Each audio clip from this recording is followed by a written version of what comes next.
तूने नजर से क्या छुआ, दिल था जो तेरा हुआ, कैसा नशा चढ़ गया, तेरी याद में खो गया।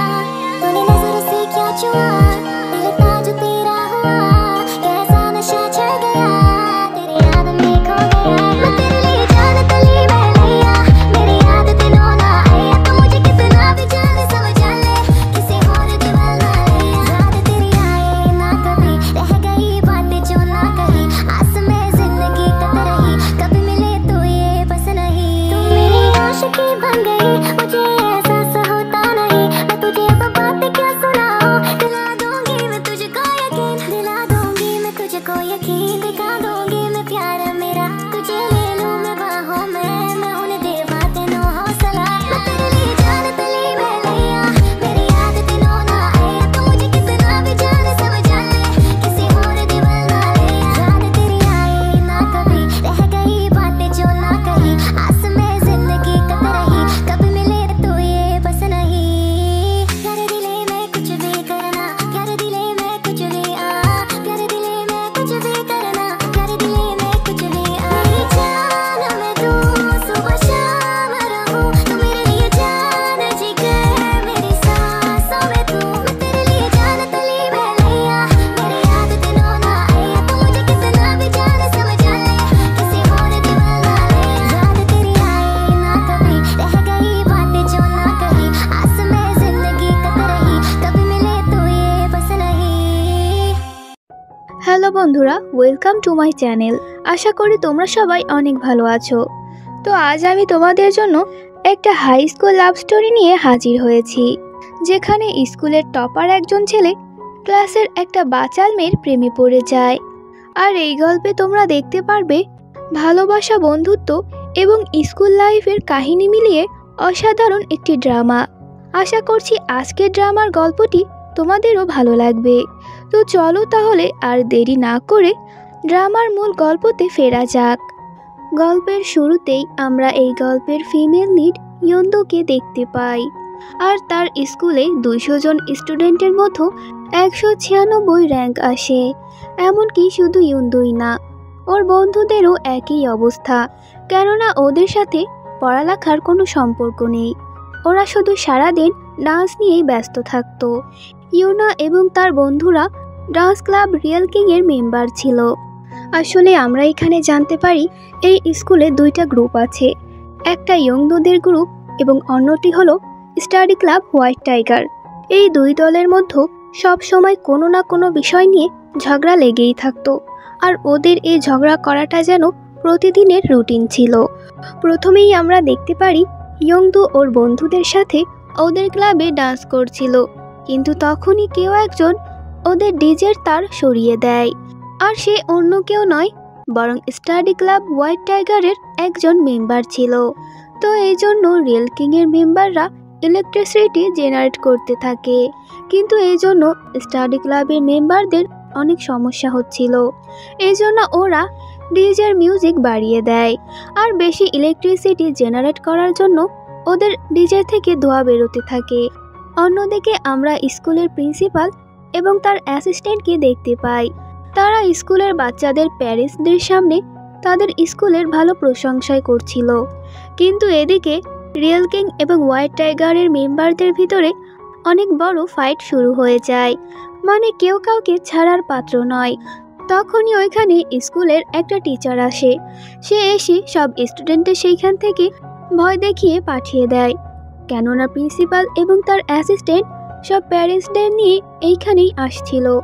যখন অ্যাসিস্ট্যান্ট দেখে যে রিয়েল কিং ব্যাটারিটাই ডাউন করে ফেলেছে, তখন সে রিয়েল কিংদের ভয় দেখায় যে তোমরা যদি দ্বিতীয়বার এমন কাজ করো তাহলে তোমাদের ব্যান্ডকে পুরো ডিসব্যান্ড করে দেওয়া হবে। অন্যদিকে আমরা হোয়াইট টাইগারের একজন মেম্বার সোহাকে দেখতে পাই। সে তার মায়ের সাথে কথা বলছিল। সোহার মা সোহাকে বলে স্কুলে তোমাকে যে কোনো মূল্যেই ফার্স্ট হতেই হবে। আর আমরা এখানে জানতে পারি হোয়াইট টাইগারের সোহা এবং ইয়ন্দো ওরা রুমমেট হওয়ার সাথে সাথে দুজন বেস্ট ফ্রেন্ড। সোহা ইয়ন্দোকে বোকা বানিয়ে ওদের রুম পরিষ্কার করার জন্য পাঠিয়ে দেয়। ইয়ন্দো ওর চালাকি বুঝতে না পেরে ও রুম পরিষ্কার করতে যায়। এরপর দিন রিয়েল কিংরা ওদের ক্লাবে এসে দেখতে পারে কেউ বা কারা এসে ওদের রুমটাকে নোংরা বানিয়ে রেখেছে। এর ফলে ইয়ন্দু প্রচণ্ড রেগে যায়। এজন্য সে সোজা হোয়াইট টাইগারের ক্যাপ্টেনের কাছে চলে যায়, আর যে এই ড্রামার মেন লিড, তার নাম জুন। ইয়ন্দু জুনের কাছে গিয়ে তাদের রুমের ব্যাপারেই কথা বলছিল, কিন্তু কথা বলতে বলতে ইয়ন্দু পা পিছলে জুনের উপর পড়ে যায়। তবে আমাদের নায়ক বেশ রোম্যান্টিক। ইয়ন্দু উঠতে চাইলেও সে ইয়ন্দুকে শক্ত করে ধরে আর বলে, তোমার কাছে 3টা অপশন আছে, তুমি আগে আমার উপর থেকে উঠবে, দ্বিতীয় অপশন হলো আমি আগে তোমার উপর থেকে উঠি, আর তৃতীয় অপশন হলো আমরা যে অ্যাঙ্গেলে আছি চলো কিস করে ফেলি।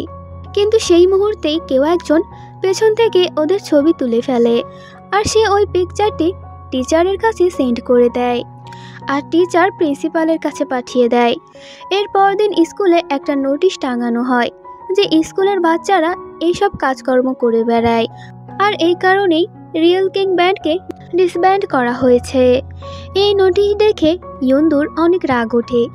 অন্যদিকে আমরা প্রিন্সিপালের রুমে জুনকে দেখতে পাই। ও প্রিন্সিপালকে বলছিল, ওই ছবিতে ইয়ন্দুর সাথে আমিও ছিলাম, তাহলে শাস্তি শুধু রিয়েল কিংরা কেন পাবে, আমাদের হোয়াইট টাইগারদেরও দেওয়া হোক। যদি আমি ওর মতো লেখাপড়া ভালো না পারতাম তাহলে নিশ্চয়ই আমাকেও ইয়ন্দুর মতো শাস্তি দেওয়া হতো। প্রিন্সিপাল জুনকে বলে, এই স্কুলে তুমি নাম্বার 1 ছাত্র এবং তোমার বাবাও অনেক পাওয়ারফুল, এই জন্যই আমি এবার তোমাকে ক্ষমা করলাম, কিন্তু পরবর্তীতে যেন এরকম ঘটনা না ঘটে।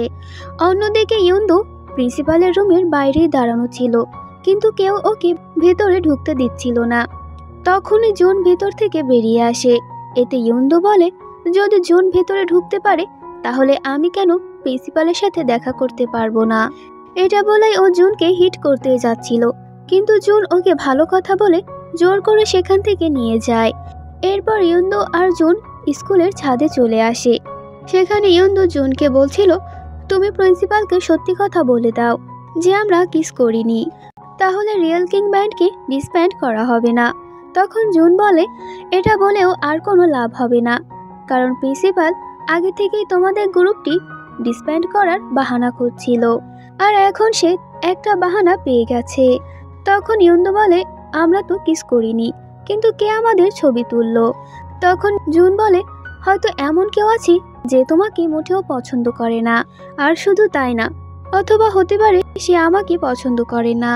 এভাবে আমাদের দুজনকে ফাঁসিয়ে দিয়ে হয়তো সে সবার চোখে ভালো সাজবে। এটা বলে জুন সেখান থেকে চলে যায়। তখন পেছন পেছন ইয়ন্দুও বলতে লাগলো, আমি ওই গাধাটাকে কিস করিনি, কিন্তু সবার সামনে আমার নাক কাটা গেল। ও একা একা কথা বলতে বলতে বাস্কেটবল কোর্টের কাছেই চলে যায়। ও সেখানে ওর ফ্রেন্ডকে বাস্কেটবল খেলতে দেখতে পায়। তার নাম ডংজে।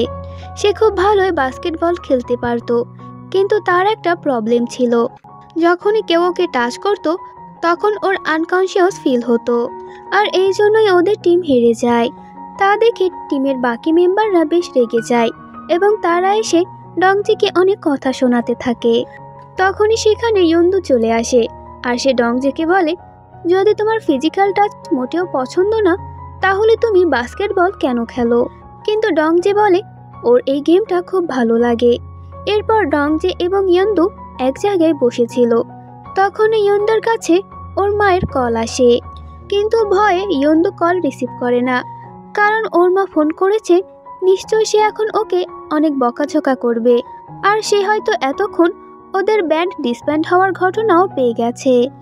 এরপরে ইয়ন্দু এবং সোহা কোথাও যাচ্ছিল। তখন ওরা বলছিল ইয়ন্দু এবং জুনের ওই ছবিটা কে তুলতে পারে, কিন্তু তখন আমরা ফ্ল্যাশব্যাকে দেখতে পারি যে এই ছবিটি অন্য কেউ নয়, বরং সোহাই তুলেছিল। কিন্তু কেন তা আমরা পরেই জানতে পারবো। এদিকে রিয়েল কিংদের ক্লাব খালি করা হচ্ছিল, সেজন্য ওরা প্রিন্সিপালের কাছে অনেক অনুরোধ করছিল যেন ওদের ব্যান্ডটি ডিসব্যান্ড না করা হয়, কিন্তু প্রিন্সিপাল কারো কথাই শোনে না। এই জন্য রিয়েল কিং এর সব মেম্বাররা অনেক ভেঙে পড়ে, আর দুঃখের জন্য ইয়ন্দু ছাদের উপর গিয়ে ডান্স শুরু করে দেয়, কেননা ও অনেক স্যাড ছিল। এই জন্য ও কষ্টে ছাদের উপর গিয়ে নাচানাচি শুরু করেছে। এরপর আমরা নামজি নামের একটা ছেলেকে দেখতে পাই, তার পিঠে অনেক আঘাতের দাগ ছিল, কেননা পরীক্ষায় ওর অনেক কম মার্কস এসেছে। এই জন্য নামচির বাবা ওকে অনেক মারধর করেছে। এদিকে আমরা রাতের বেলায় ইয়াংদুকে দেখতে পাই, সে ছাদের উপর বসে কাঁদছিল। তখনই সেখানে জুন চলে আসে, কিন্তু সে ইয়ংদুর কাছে যায় না, বরং সে ইয়ংদুর জন্য একটা নোট রেখে যায়। আর সেই নোটে লেখা ছিল, যদি তোমার সাথে কোনো খারাপ কিছু ঘটে থাকে তাহলে তার বিরুদ্ধে এটা নিয়ে পোস্টার বানাও। এই জন্য ইয়ংদু একটা ভালো আইডিয়া পেয়ে ডংজির সাথে বসে একটা পোস্টার বানাচ্ছিল। তখনই সেখানে সোহা আসে, আর সোহা এসে এটা দেখে ফেলে। সোহা ওকে বলে এই জন্য তার জুনের হেল্প নেওয়া উচিত, কিন্তু ইয়ংদু বলে এসব করে আর কোনো লাভ হবে না, আর তাছাড়া জুন একটা ভালো স্টুডেন্ট, আর কোনো কিছু না করেও আমার জন্যই ওর ইমেজ খারাপ হয়ে যাবে। কিন্তু এই কথায় সোহা অনেক দুঃখী হয়ে যায়, কেননা ওর টিউটর ওকে বলেছে যদি সে স্কুলে ফার্স্ট র্যাঙ্কে আসতে চায় তাহলে তাকে জুনকেই হারাতে হবে, আর সেজন্য সবার সামনে জুনের ইমেজ খারাপ করতে হবে। এমনকি তাকে স্টাডির সাথে সাথে এক্সট্রা কারিকুলাম অ্যাক্টিভিটিতেও মনোযোগ দিতে হবে। টিউটর ওকে এও বলে যে ইয়ংদুর সাথে ছেড়ে দাও, কেননা ও একটা মাথা মোটা, আর ওর সাথে থেকে তোমার কোনো লাভই হবে না। এতে সোহা বলে ও মাথা মোটা বলেই ওকে আমার সাথে রেখেছি, যাতে ওকে দিয়ে আমি নিজের কাজ করিয়ে নিতে পারি। এর পরের দিন আমরা ইয়ংদুকে দেখতে পাই, সে স্কুলের সব দেয়ালে পোস্টার লাগাচ্ছিল। তখনই তার কাছে একজন টিচার আসে। তখন টিচার ইয়ংদুকে বলে এই কাজটি তোমার আরো সকালে করা উচিত ছিল, যখন এখানে কেউ ছিল না। ইয়ংদু বলে ও লিখত, কিন্তু ও তো তাড়াতাড়ি ঘুম থেকে উঠতেই পারে না। তখন টিচার ইয়ংদুকে সাজেস্ট করে ইম্পর্টেন্ট ব্যাপারগুলো ও যেন হাইলাইট করে লেখে, যাতে দূর থেকেও সবার নজরে পড়ে।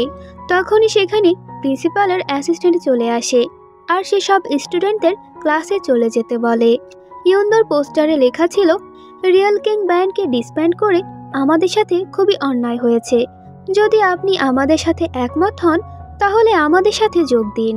কিন্তু অ্যাসিস্ট্যান্ট সেইখান থেকে পোস্টার সরিয়ে দেয়, তো ইয়ংদু সেখান থেকে সরে অন্য আরেক জায়গায় গিয়ে পোস্টার লাগায়, কিন্তু অ্যাসিস্ট্যান্ট তো সব জায়গায় ওর পিছু করছিল। তখনই কেউ একজন ওই পোস্টারের একটা ছবি তুলে এডুকেশন মিনিস্টারের কাছে পাঠিয়ে দেয়। এদিকে ইয়ংদু স্কুলের গ্রাউন্ডের পাশে দাঁড়িয়ে সবাইকে বলছিল আমাদের সাথে অনেক অন্যায় হয়েছে। তখনই সেইখানে প্রিন্সিপাল এসে বলে আমিও দেখছি যে তুমি এরকমটা কতদিন করতে পারো। কিন্তু তখন সেখানে এডুকেশন মিনিস্টার চলে আসে, তো প্রিন্সিপাল ওদেরকে বলে তোমাদের ক্লাসে যাওয়া উচিত, কিন্তু ইয়ংদু সেখান থেকে যায় না। তখন এডুকেশন মিনিস্টার ইয়ংদুর কাছে এসে বলে আমি তোমার পোস্টার দেখেছি। তো এর পরের সিনে আমরা সবাইকে প্রিন্সিপালের রুমে দেখতে পাই। সেখানে এডুকেশন মিনিস্টার প্রিন্সিপালকে বলছিল আপনার স্কুলে মনে হয় এক্সট্রা কারিকুলাম অ্যাক্টিভিটিকে ইনক্রিজ করা হয় না, স্টুডেন্টদের পড়াশোনার পাশাপাশি এসবও অনেক জরুরি। ইয়ংদু এই ব্যাপারটাই অনেক খুশি হয়, কিন্তু ক্লাসে এসে দেখতে পায় যে ক্লাসের সকল স্টুডেন্টের কাছ থেকে তাদের ফোন নিয়ে নেওয়া হচ্ছে, আর এই জন্য সব স্টুডেন্টরা ইয়ংদুকে ব্লেম করছে, কারণ ওদের মনে হচ্ছিল ওদের ফোন নিয়ে নেওয়া হচ্ছে শুধুমাত্র ইয়ংদুর জন্য। এই ব্যাপারে ইয়ংদু অনেক কষ্ট পায়, তাই সে টিচারের কাছে যায়, আর সে টিচারকে জিজ্ঞেস করে তাকে ওই ছবিটি কে সেন্ড করেছিল, কিন্তু টিচার তাকে কিছুই বলে না। টিচার যখন সেখান থেকে চলে যায় তখন ইয়ংদু দেখে ফেলে যে ওই ছবিটি আসলে ওর বেস্ট ফ্রেন্ড সোহাই পাঠিয়েছিল। এর পরের সিনে ইয়ংদু সোহার কাছে বসেছিল, তখন ও সোহাকে জিজ্ঞেস করে তুমি ওই ছবি তুলে টিচারদের কাছে কেন পাঠিয়েছো? আমরা তো বেস্ট ফ্রেন্ড, কিন্তু তুমি আমার সাথে এমনটি কেন করলে? এতে সোহা বলে তুমি আর আমি ফ্রেন্ড এটা কখনোই হতে পারে না, তোমার মতো মাথামোটাকে আমি কখনোই বন্ধু মনে করিনি। এরপর আমরা ক্লাসের সিন দেখতে পাই, সেখানে টিচার স্টুডেন্টদের দিয়ে বই পড়তে বলছিল, কিন্তু তখন ইয়ংদুর তো মাথায় অনেক রাগ ছিল। তখনও সোহাকে বলে তোমার তো মানুষদের ইউজ করতে অনেক ভালো লাগে, ফ্রেন্ডশিপের নাম করে তুমি আমাকেও ব্যবহার করেছো। এরপর সে জুনের কাছে গিয়ে বলে এই যে তুমি এখনো কেন সবাইকে সত্যটা বলছো না যে আমরা কিস করিনি? তাহলে চলো এবার সত্যি সত্যি কিস করে ফেলি। এরপর ও ক্লাসের সব স্টুডেন্টদের বলে আর তোমরা সবাই মিলে আমাকে কেন ব্লেম করছো? প্রিন্সিপালই তোমাদের কাছ থেকে ফোন নিয়েছে। এভাবে সে রাগ দেখিয়ে সেখান থেকে চলে যায়। আর এই ব্যাপারটা ডংজে জানতো, এজন্য সে সোহার উপরে দুধ ফেলে দেয়। এখানে আমরা জানতে পারি যদি স্কুলের অনুষ্ঠান বা কোনো দরকারে টাকা লাগতো তাহলে সোহার মা প্রিন্সিপালকে টাকা দিত, যেমন একটি রেফ্রিজারেটর। এর পরের সিনে ইয়াংদু তার বাসায় চলে আসে এবং সে বাসায় এসে অনেক কাঁদতে থাকে। এরপর ইয়াংদু নিজের রুমে আসে আর একটা খাতায় লিখতে থাকে, যতক্ষণ না আমি গিভ আপ করে দিচ্ছি ততক্ষণ আমাকে হার মেনে নেওয়া ঠিক হবে না। ডং যে ইয়ংদং এর ফ্রেন্ডের সাথে সাথে ওর নেইবার ছিল, অর্থাৎ সে ইয়ংদুর সামনের বাসায় থাকতো। ডং যে ইয়ংদুকে বলে, তুমি স্কুল থেকে পেনাল্টি পয়েন্ট তো পেয়েছো, কিন্তু তোমার জন্য একটা গুড নিউজ আছে। এই জন্য ইয়ংদু এর পর দিন স্কুলে আবারও ফিরে যায় আর ও ওদের ক্লাবে গিয়ে দেখে এখানে তো সব স্টাডি ক্লাবের মেম্বাররাই রয়েছে, অর্থাৎ রিয়েল কিংদের ওই রুমটিকে স্টাডি ক্লাবের মেম্বারদের দিয়ে দেওয়া হয়েছে। এরপর ও ওই রুমে যায় এবং বলে, আজ থেকে আমিও একজন হোয়াইট টাইগারের মেম্বার। কিন্তু নামজি এসে ওর ডেস্কটাকে লাথি মেরে ফেলে দেয় আর বলে, ভালোই ভালোই এখান থেকে বেরিয়ে যাও। কিন্তু ইয়ংদু ওর হাতে কামড় বসিয়ে দেয়। এজন্য অ্যাসিস্ট্যান্ট সেখানে চলে আসে আর সে ইয়ংদুকে ধরে জোর করে স্টাফ রুমে নিয়ে যায়। কিন্তু সেখানে ইয়ংদুর মা ছিল আর সে অ্যাসিস্ট্যান্টের উপর চিল্লাতে থাকে। সে বলে, আমার মেয়ের উপর থেকে এখনই হাত সরাও আর এখনই ট্রান্সফার পেপার দাও। আমি এডুকেশন ম্যাজিস্ট্রেটের কাছে গিয়ে সবকিছু বলে দেব। বুঝলাম আমার মেয়ে লেখাপড়ায় ভালো না, কিন্তু আপনারা ওকে এমনভাবে ট্রিট করবেন। কিন্তু তাদের এই ঝগড়ার মাঝে ইয়ংদু বলে দেয়, আমি এইখান থেকে ট্রান্সফার হতে চাই না, আমি এই স্কুলেই পড়তে চাই। ব্যাস, ইয়ংদুর মাও চুপ হয়ে যায়। এরপর ইয়ংদু এবং তার মা স্কুলের বাইরেই বসেছিল। তখন ইয়ংদুর মা বলে, তুমি লেখাপড়ায় ভালো না, কিন্তু তুমি ডান্স ভালো পারো, এজন্য আমি তোমাকে সাপোর্ট করব। ইয়ংদু ওর মায়ের কথায় খুশি হয়ে যায়। এরপর থেকে ইয়ংদু ক্লাসের ভিতরে খুবই আজবভাবে লেখাপড়া করত। তো অ্যাসিস্ট্যান্ট ওকে ধরে রুম থেকে বাইরে নিয়ে যায়। এরপর লাঞ্চ ব্রেকে ইয়ংদু ব্যানার্সের পোস্টার নিয়ে সবাইকে গুড হ্যাবিটের বিষয়ে বলছিল, কিন্তু যখনই অ্যাসিস্ট্যান্ট ওদের থেকে চোখ সরাতো তখনই ওরা পোস্টার বদলে দিত। কিন্তু এইভাবে করতে করতে ওরা এক সময় ধরা পড়ে যায় আর এই জন্য ওদেরকে শাস্তি দেওয়া হয়। কিন্তু ওরা ওই শাস্তিটিকে নিজেদের মতো করে এনজয় করতে থাকে। এরপর ওরা যখন বাইরে পরিষ্কার করছিল এবং নিজেদের উপর পানি মারছিল তা দেখে নামজি বলে, এই সবগুলোই মাথা মোটা আর পাগল। কিন্তু জুন ইউনাকে দেখে হাসে। তখনই সেখানে অ্যাসিস্ট্যান্ট চলে আসে আর অ্যাসিস্ট্যান্টকে দেখে ইউনা এবং তার টিমরা ওইখান থেকে দৌড়ানো শুরু করে আর সে দৌড়ে এসে জুনের উপর পড়ে যায়। তখন জুন আগের মতো আবার ওকে 3টা অপশন দেয়, কিন্তু ইয়াংদু বলে, আমি আগেই উঠে যাচ্ছি। এরপর ও রংজির সাথে স্ট্রবেরি মিল্ক খেতে খেতে চলে যায় আর এটা জুন দেখে এবং সেও প্রথমবার স্ট্রবেরি মিল্ক টেস্ট করে। এরপর আমরা সোহার টিউটরকে দেখতে পাই। সে জুনের সাথে দেখা করে এবং ওকে নিজের কার্ড দেয় আর সে জুনকে স্কুল ট্রান্সফার করার কথা বলে। এরপর সোহার টিউটর প্রিন্সিপালের রুমে যায়, কিন্তু প্রিন্সিপাল আগে থেকেই ইয়ংদুর জন্য তার অ্যাসিস্ট্যান্টের উপর রেগেছিল। এই জন্য সে অ্যাসিস্ট্যান্টের উপর জিনিসপত্র ছুঁড়ছিল। তখন সেখানে সোহার টিউটর যায় আর সে প্রিন্সিপালকে বলে, তাদের উচিত সোহার গ্রেড বাড়িয়ে দেওয়া, যাতে ও আগামী দিনে হার্ভার্ড ইউনিভার্সিটিতে গিয়ে লেখাপড়া করতে পারে। অন্যদিকে সোহা আর ওর ফ্রেন্ডরা ইয়ংদুর সব জিনিসপত্র ওয়াশিং মেশিনে দিয়ে দেয় আর ওরা ইয়ংদুর সাথে ঝগড়া করে ইয়ংদুকে মারতে যাচ্ছিল। কিন্তু সেখানে রিয়েল কিং এর মেম্বাররা চলে আসে এবং তারা ইয়ংদুকে বাঁচিয়ে নেয়। এরপর ওরা অনেক খুশি ছিল, কিন্তু সাথে সাথে আবারও স্যাডও ছিল, কারণ ওদের রিয়েল কিং ব্যান্ড আর ফিরে আসবে না। সোহার সাথে মারামারি করার জন্য পরদিন রিয়েল কিং এর মেম্বারদের পানিশমেন্ট দেওয়া হয়, কিন্তু ওরা পানিশমেন্ট পাওয়া সত্ত্বেও নিচে দাঁড়িয়ে নাচানাচি করছিল। তখন সেখানে অ্যাসিস্ট্যান্ট আসে আর বলে, তোমরা মনে হয় এক একটা তেলাপোকা, যেখানে সেখানেই পৌঁছে যাও। এরপর প্রিন্সিপাল রিয়েল কিং এবং হোয়াইট টাইগারের মেম্বারদের একসাথে ডাকে। সেখানে প্রিন্সিপাল ওদের সবাইকে বলে, রিয়েল কিং এবং হোয়াইট টাইগারের মেম্বাররা একসাথে মিলে একটা চেয়ার লিডিং ক্লাব বানাবে আর এটা করার ফলে রিয়েল কিংদের তাদের ব্যান্ডটি আবারও ফিরিয়ে দেওয়া হবে। তখন ইয়ংদু ভাবে তাদের কি করা উচিত, নিষেধ করলে বরং ওদেরই লস হবে। এই জন্য ইয়ংদু হ্যাঁ বলতে যাচ্ছিল। তখন জুন বলে, তুমি কি বুঝতে পারছো না এখানে কার চেয়ার লিডিং এর কথা বলা হচ্ছে? কাউকে তার গ্রেডস ইমপ্রুভ করার জন্য চেয়ার লিডিং গ্রেডের সাহায্য নিতে হবে। আর সে অন্য কেউ নয় বরং সোহাই ছিল। ইয়ংদু তো এই ব্যাপারে অনেক রেগে যায়। এজন্য সে সোহার কাছে গিয়ে এই ব্যাপারে জিজ্ঞাসা করে। এতে সোহা বলে, তার মায়ের টাকা দিয়ে স্কুলে সব খরচা চলে, আমাদের ইউনিফর্ম একই, তার মানে এই না তুমি আর আমি সমান, আমরা সম্পূর্ণই আলাদা, এজন্য তুমি তোমার জায়গায় থাকো, আমাদের খোঁজ নেওয়ার চেষ্টা করো না। এরপরে সিনে সোহার গায়ে একটা বল লেগে যায়, যেটা কিনা ডংজেই ওকে মেরেছিল। আসলে ডংজি ইচ্ছা করে সোহাকে জ্বালাতন করত, কারণ সোহা ইয়ংজুর সাথে যা যা করেছে এটা সম্পূর্ণই ভুল ছিল। এদিকে ডংজি যখন ওয়াশরুমে আসে তখন দেখতে পারে নামজি অনেক জখম হয়ে সেখানে পড়ে আছে, কিন্তু এটা দেখে বরং সেই অসুস্থ হয়ে পড়ে। তখনই সেখানে জুন চলে আসে আর সে তাড়াতাড়ি নামজিকে নিয়ে হসপিটালে চলে যায়। এইটা আবার সোহা দেখে ফেলে, এজন্য সে জুনের ইমেজ খারাপ করার জন্য প্রিন্সিপালকে কল করে এসবটা জানিয়ে দেয়। আর প্রিন্সিপালকে বলতে থাকে, এবার কম্পিটিশনে তো আমিই জিতবো। অন্যদিকে আমরা রিয়েল কিং এর মেম্বারদের দেখতে পাই, যারা কিনা ডান্স কম্পিটিশনে নাচার জন্য তারা অনেক প্র্যাকটিস করছিল, কিন্তু ইয়ংদুর পায়ে মোচ এসে যায়, তারপরও ও ডান্স করতে থাকে। এদিকে জুন নামজিকে হসপিটালে নিয়ে আসে। আসলে নামজি সুইসাইড করার চেষ্টা করেছিল। তখন জুন ওকে অনেক বকাবকি করে, কেননা নামজি এরকম কাজ আগেও অনেক করেছে। এজন্য জুন নামজিকে অনেক কথা শোনায় যে সে যেটা করছে এটা সম্পূর্ণই ভুল। অন্যদিকে রিয়েল কিং এর মেম্বাররা নাচের কম্পিটিশনে জিতে যায়, এজন্য ওরা অনেক খুশি ছিল। তখন ইয়ংদুর পায়ের চোটের জন্য ইয়ংদু হসপিটালে যায়। তখন ও হসপিটালে গিয়ে জুনকে দেখতে পায়। তখন ও জুনকে জিজ্ঞাসা করে সে হসপিটালে কেন এসেছে।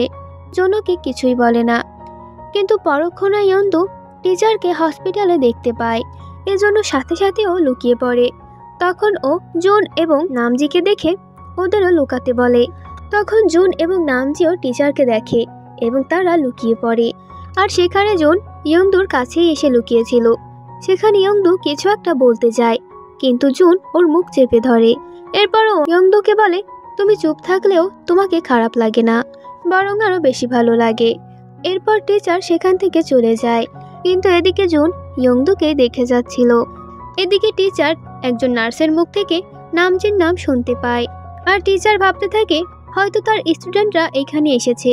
এরপরে সিনে টিচার নামজির কাছে আসে, আর সে নামজির হাতে অনেক ক্ষতচিহ্ন দেখতে পায়। এই জন্য টিচার নামজিকে বলে যে সে তার প্যারেন্টসের সাথে কথা বলবে, যেন তাকে ভালো ডাক্তার দেখায়।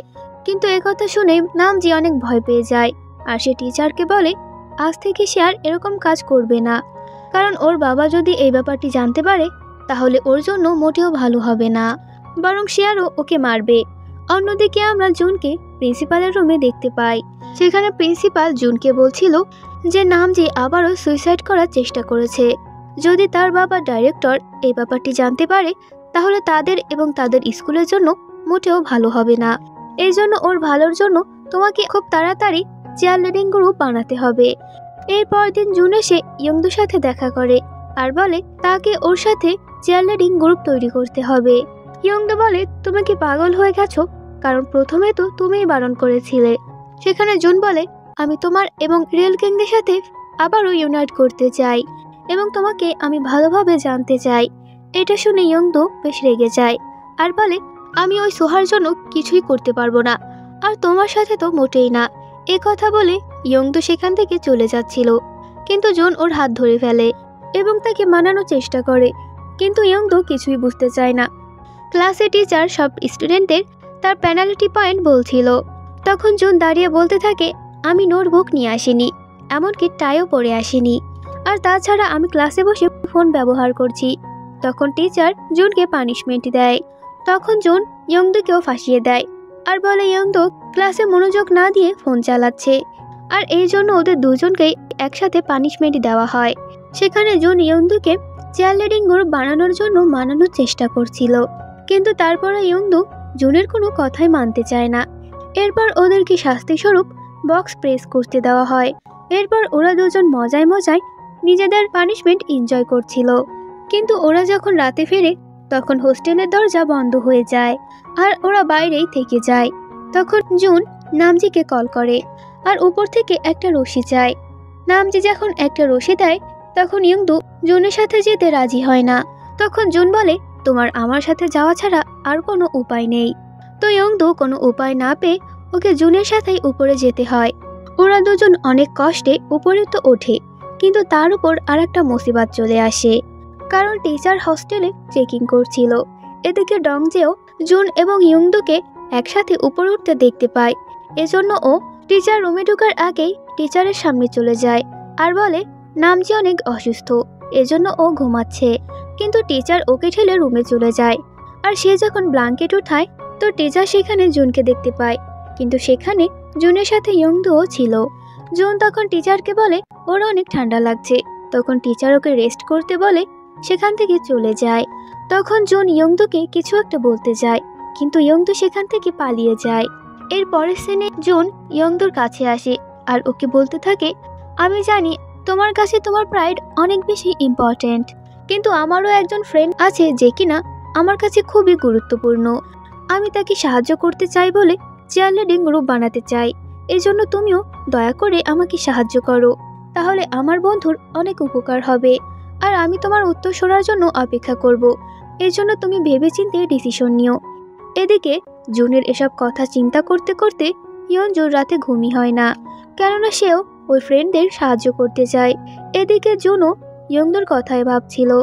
আসলে জুন ইয়ংদিকে পছন্দ করত, কিন্তু সে কখনোই ইয়ংদিকে নিজের মনের কথা বলার সাহস পায়নি।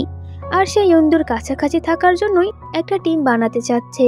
এদিকে ইয়ংদু রিয়েল কিং এর মেম্বারদের বলছিল, আমরা ডান্স না করে থাকতে পারবো, কিন্তু আমরা আমাদের ফ্রেন্ডদের ছাড়া মোটেও থাকতে পারবো না। এজন্য কে বা আসে যায়, আমরা চিয়ারলিডিং করি কিংবা ডান্স করি, দুইটাই সমান। আমরা ফ্রেন্ডরা যদি এক থাকি তাহলে আমরা সবকিছুই করতে পারবো এবং সমস্ত সমস্যার সমাধানও করতে পারবো। ওর এই কথায় ওর সব ফ্রেন্ডরা রাজি হয়ে যায়। এর পরদিন সকালে সব রিয়েল কিং এর মেম্বাররা প্রিন্সিপালের অফিসে যায়। ইয়ংদু প্রিন্সিপালকে বলে, আপনি যদি এটাই চান তাহলে আমরা চিয়ারলিডিং করতে রাজি আছি। এজন্য আপনাকেও রিয়েল কিংকে ফিরিয়ে আনতে হবে। প্রিন্সিপাল ওদের এই কথা রাজি হয়ে যায়।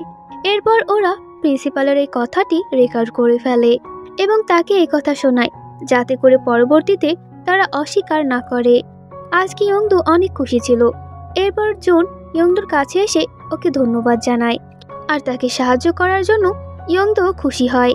আমরা জুনের বাবা এবং ইয়ংদুর মাকে একসাথে দেখতে পাই, আর এরা ডেটেই এসেছিল এবং তারা দুজন লুকিয়ে ডেট করছিল। এদিকে স্কুলে চিয়ারলিডিং ক্লাবের জন্য নতুন একজন ইনস্ট্রাক্টরকে রাখা হয়েছে, আর তাকে টিচারের কাছে খুবই ভালো লাগে। ইনস্ট্রাক্টর স্টুডেন্টদের বলে, রিয়েল কিং ডান্সে ভালো, এজন্য ওরা সামনের দিকে থাকবে। আর যেহেতু স্টাডি ক্লাবরা ডান্স তেমন পারে না, এজন্য ওরা পেছনের সারিতে থাকবে। আর ওই ইনস্ট্রাক্টরকেও সোহার মাই হায়ার করেছে। এদিকে পরীক্ষায় সোহা কম মার্কস পায়, এজন্য ও স্কুলে লুকিয়ে লুকিয়ে সিগারেট খেতে থাকে। কিন্তু ডংজেওকে সিগারেট খেতে দেখে ফেলে, এজন্য সোহা তাড়াতাড়ি সেখান থেকে পালাতে থাকে। তো ডংজেও সোহার পিছু পিছু আসে আর ও সোহাকে সিগারেট ফিরিয়ে দেয়। তখন জুনও সোহাকে এই সিচুয়েশনে দেখে ফেলে, তাই ও সোহাকে বলে, এটা তো তোমার সিগারেট, চলো আমরা চিয়ারলিডিং গ্রুপে একসাথে কাজ করি। আর যাওয়ার আগে তুমি তোমার সিগারেট নিয়ে যাও। ক্লাসের ভিতরে নামজি বলে তার পার্স হারিয়ে গিয়েছে। তখন টিচার সব স্টুডেন্টের ব্যাগ চেক করতে বলে। সবার ব্যাগ যখন চেক করা হচ্ছিল তখন সোহার ব্যাগে সিগারেট ছিল।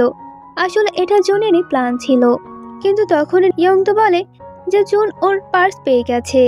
আসলে জুনের পার্স তো নিজের পকেটেই ছিল। সোহা তো একটা নিঃশ্বাস ছাড়ে, তার মানে ও এবারের মতো বেঁচে গেল। এরপর ইয়ংদু বাইরে এসে জুনকে জিজ্ঞাসা করে যে ও সোহার সাথে এরকমটি কেন করছে। সোহা তো তার কোনো ক্ষতি করেনি, কিন্তু তখনই সোহা এসে উল্টো ইয়ংদুকে চড় মেরে দেয়। তখন জুন বলে, তুমি ওকে কেন মারলে? এটা তো আমার আইডিয়া ছিল। তখন আমরা একটা ফ্ল্যাশব্যাক দেখতে পাই। ইয়ংদু আগেও সোহাকে সিগারেট খাওয়া থেকে মানা করত। তখন সোহা বলে যে ওর এক বান্ধবী অনেক চিন্তার কারণে সুইসাইড করে মারা গিয়েছে, যে কিনা সব সময় ফার্স্ট হতো, এজন্য সবাই তার জন্য ভেঙে পড়ে। আর এরপর থেকে আমার মা আমাকে শর্ত দেয় যে আমি যেন পরীক্ষায় ফার্স্ট হই। আর সোহার সেকেন্ড হওয়ার কারণে সোহার মা তাকে অনেক বকাবকি করে, কারণ সে চায় যে করেই হোক সোহার যেন ফার্স্ট হয়। এদিকে স্ট্রাকচার সব স্টুডেন্টদের দিয়ে ফিজিক্যাল ট্রেনিং করাচ্ছিল। রিয়েল কিংরা তো তাদের এই ট্রেনিং এনজয় করছিল, কিন্তু হোয়াইট টাইগারদের হালত অনেক খারাপ ছিল। তো তখন ইয়ংদু হেঁটে আসার সময় সোহার পায়ের সাথে ওর পাড়া লাগে। তখন সোহা ইয়ংদুকে জিজ্ঞাসা করে, তোমার কাছে তো অনেক বড় একটা প্রমাণ ছিল, কিন্তু তারপরেও তুমি স্যারের কাছে আমার নামে কেন নালিশ করনি? তোমার মাথায় কি মতলব ঘুরছে? তখন ইয়ংদু বলে, কারণ সিগারেট তোমার কাছে একটা উইক পয়েন্ট, আর আমি তোমার উইক পয়েন্ট নিয়ে তোমাকে কষ্ট দিতে চাই না। তখন সোহা বলে, তুমি কি আমার উপর দয়া দেখাতে চাচ্ছ? তোমার সাহস তো কম না। এবার তুমি দেখো আমি তোমাকে কিভাবে হার্ট করি। এরপর সোহা দুটো ছেলেকে কিছু নোটস দেয় আর তাদেরকে কিছু করতে বলে। এরপর ওই দুটো ছেলে বাস্কেটবল খেলার সময় বারবার ডংজিকে টাচ করছিল। আসলে এইটাই সোহার প্ল্যান ছিল। আর এদিকে ফিজিক্যাল টাচ হওয়ার কারণে ডংজের হালাত খারাপ হয়ে যায় আর সে অসুস্থ হয়ে যায়। এরপর জুন এসে সোহাকে বলে, তুমি ডংজেকে হার্ট কেন করছো? তোমার যত রাগ সব তো আমাকে নিয়ে, কিন্তু তার মধ্যেও তুমি ডংজেকে কেন আনছো? ও তো তোমার ক্ষতি করেনি। এরপর আমরা ডংজিকে দেখতে পাই, যাকে কিনা ইয়ংদু হসপিটালে নিয়ে এসেছিল। এরপর ইয়ংদু যখন বাইরে আসে তখনও সোহাকে দেখতে পায়। সোহাকে দেখে ওর রাগ মাথায় উঠে যায়। তখনও সোহার উপর বাস্কেটবল মেরে দেয় আর সোহার কাছে এসে বলে, তুমি আমাকে এভাবে দেখছো কেন? তুমি মানুষদের উইক পয়েন্ট দিয়ে তাদেরকে হার্ট করো। এতে সোহা বলে, আমি এটা দ্বিতীয়বার আবার করব, কারণ মানুষের কষ্ট দেখলে আমার ভালো লাগে। এতে তুমি মরো অথবা ডংজি মরুক, আমার কিছু যায় আসে না। এদিকে ইয়ংদু এবং ডংজি হেঁটে যাচ্ছিল, পেছনে জুনও ছিল। এরা কিছু একটা নিয়ে গসিপ করছিল। ওদিকে উপরে স্টুডেন্টরা মফিং করতে করতে নিজেদের ভিতরে লড়াই শুরু করে দেয়, কিন্তু আনফর্চুনেটলি উপর থেকে একটা গ্লাস ভেঙে যায়। সেই কাজ যখন ইয়ংদুর গায়ে পড়তে যাবে তখন জুন তাড়াতাড়ি সামনে এসে ইয়ংদুকে বাঁচিয়ে নেয়, কিন্তু এর ফলে জুন অনেকটা আঘাত পায় আর ওর পিঠে অনেকটা ক্ষত হয়ে যায়। এজন্য জুনকে হসপিটালে আনা হয়। ওরা বাইরে আসলে ইয়ংদু জুনকে ধন্যবাদ জানায় তাকে বাঁচানোর জন্য। তখন জুন তাকে বাঁচানোর বদলে ইয়ংদুর কাছে একটা ট্রিট চায়। তো এরপর দিন ইয়ংদু জুনকে ট্রিট দেওয়ার জন্য বাইরে নিয়ে যায়। সেখানে ওরা দুজন অনেক খাবার খায় এবং সাথে অনেক মজা করে।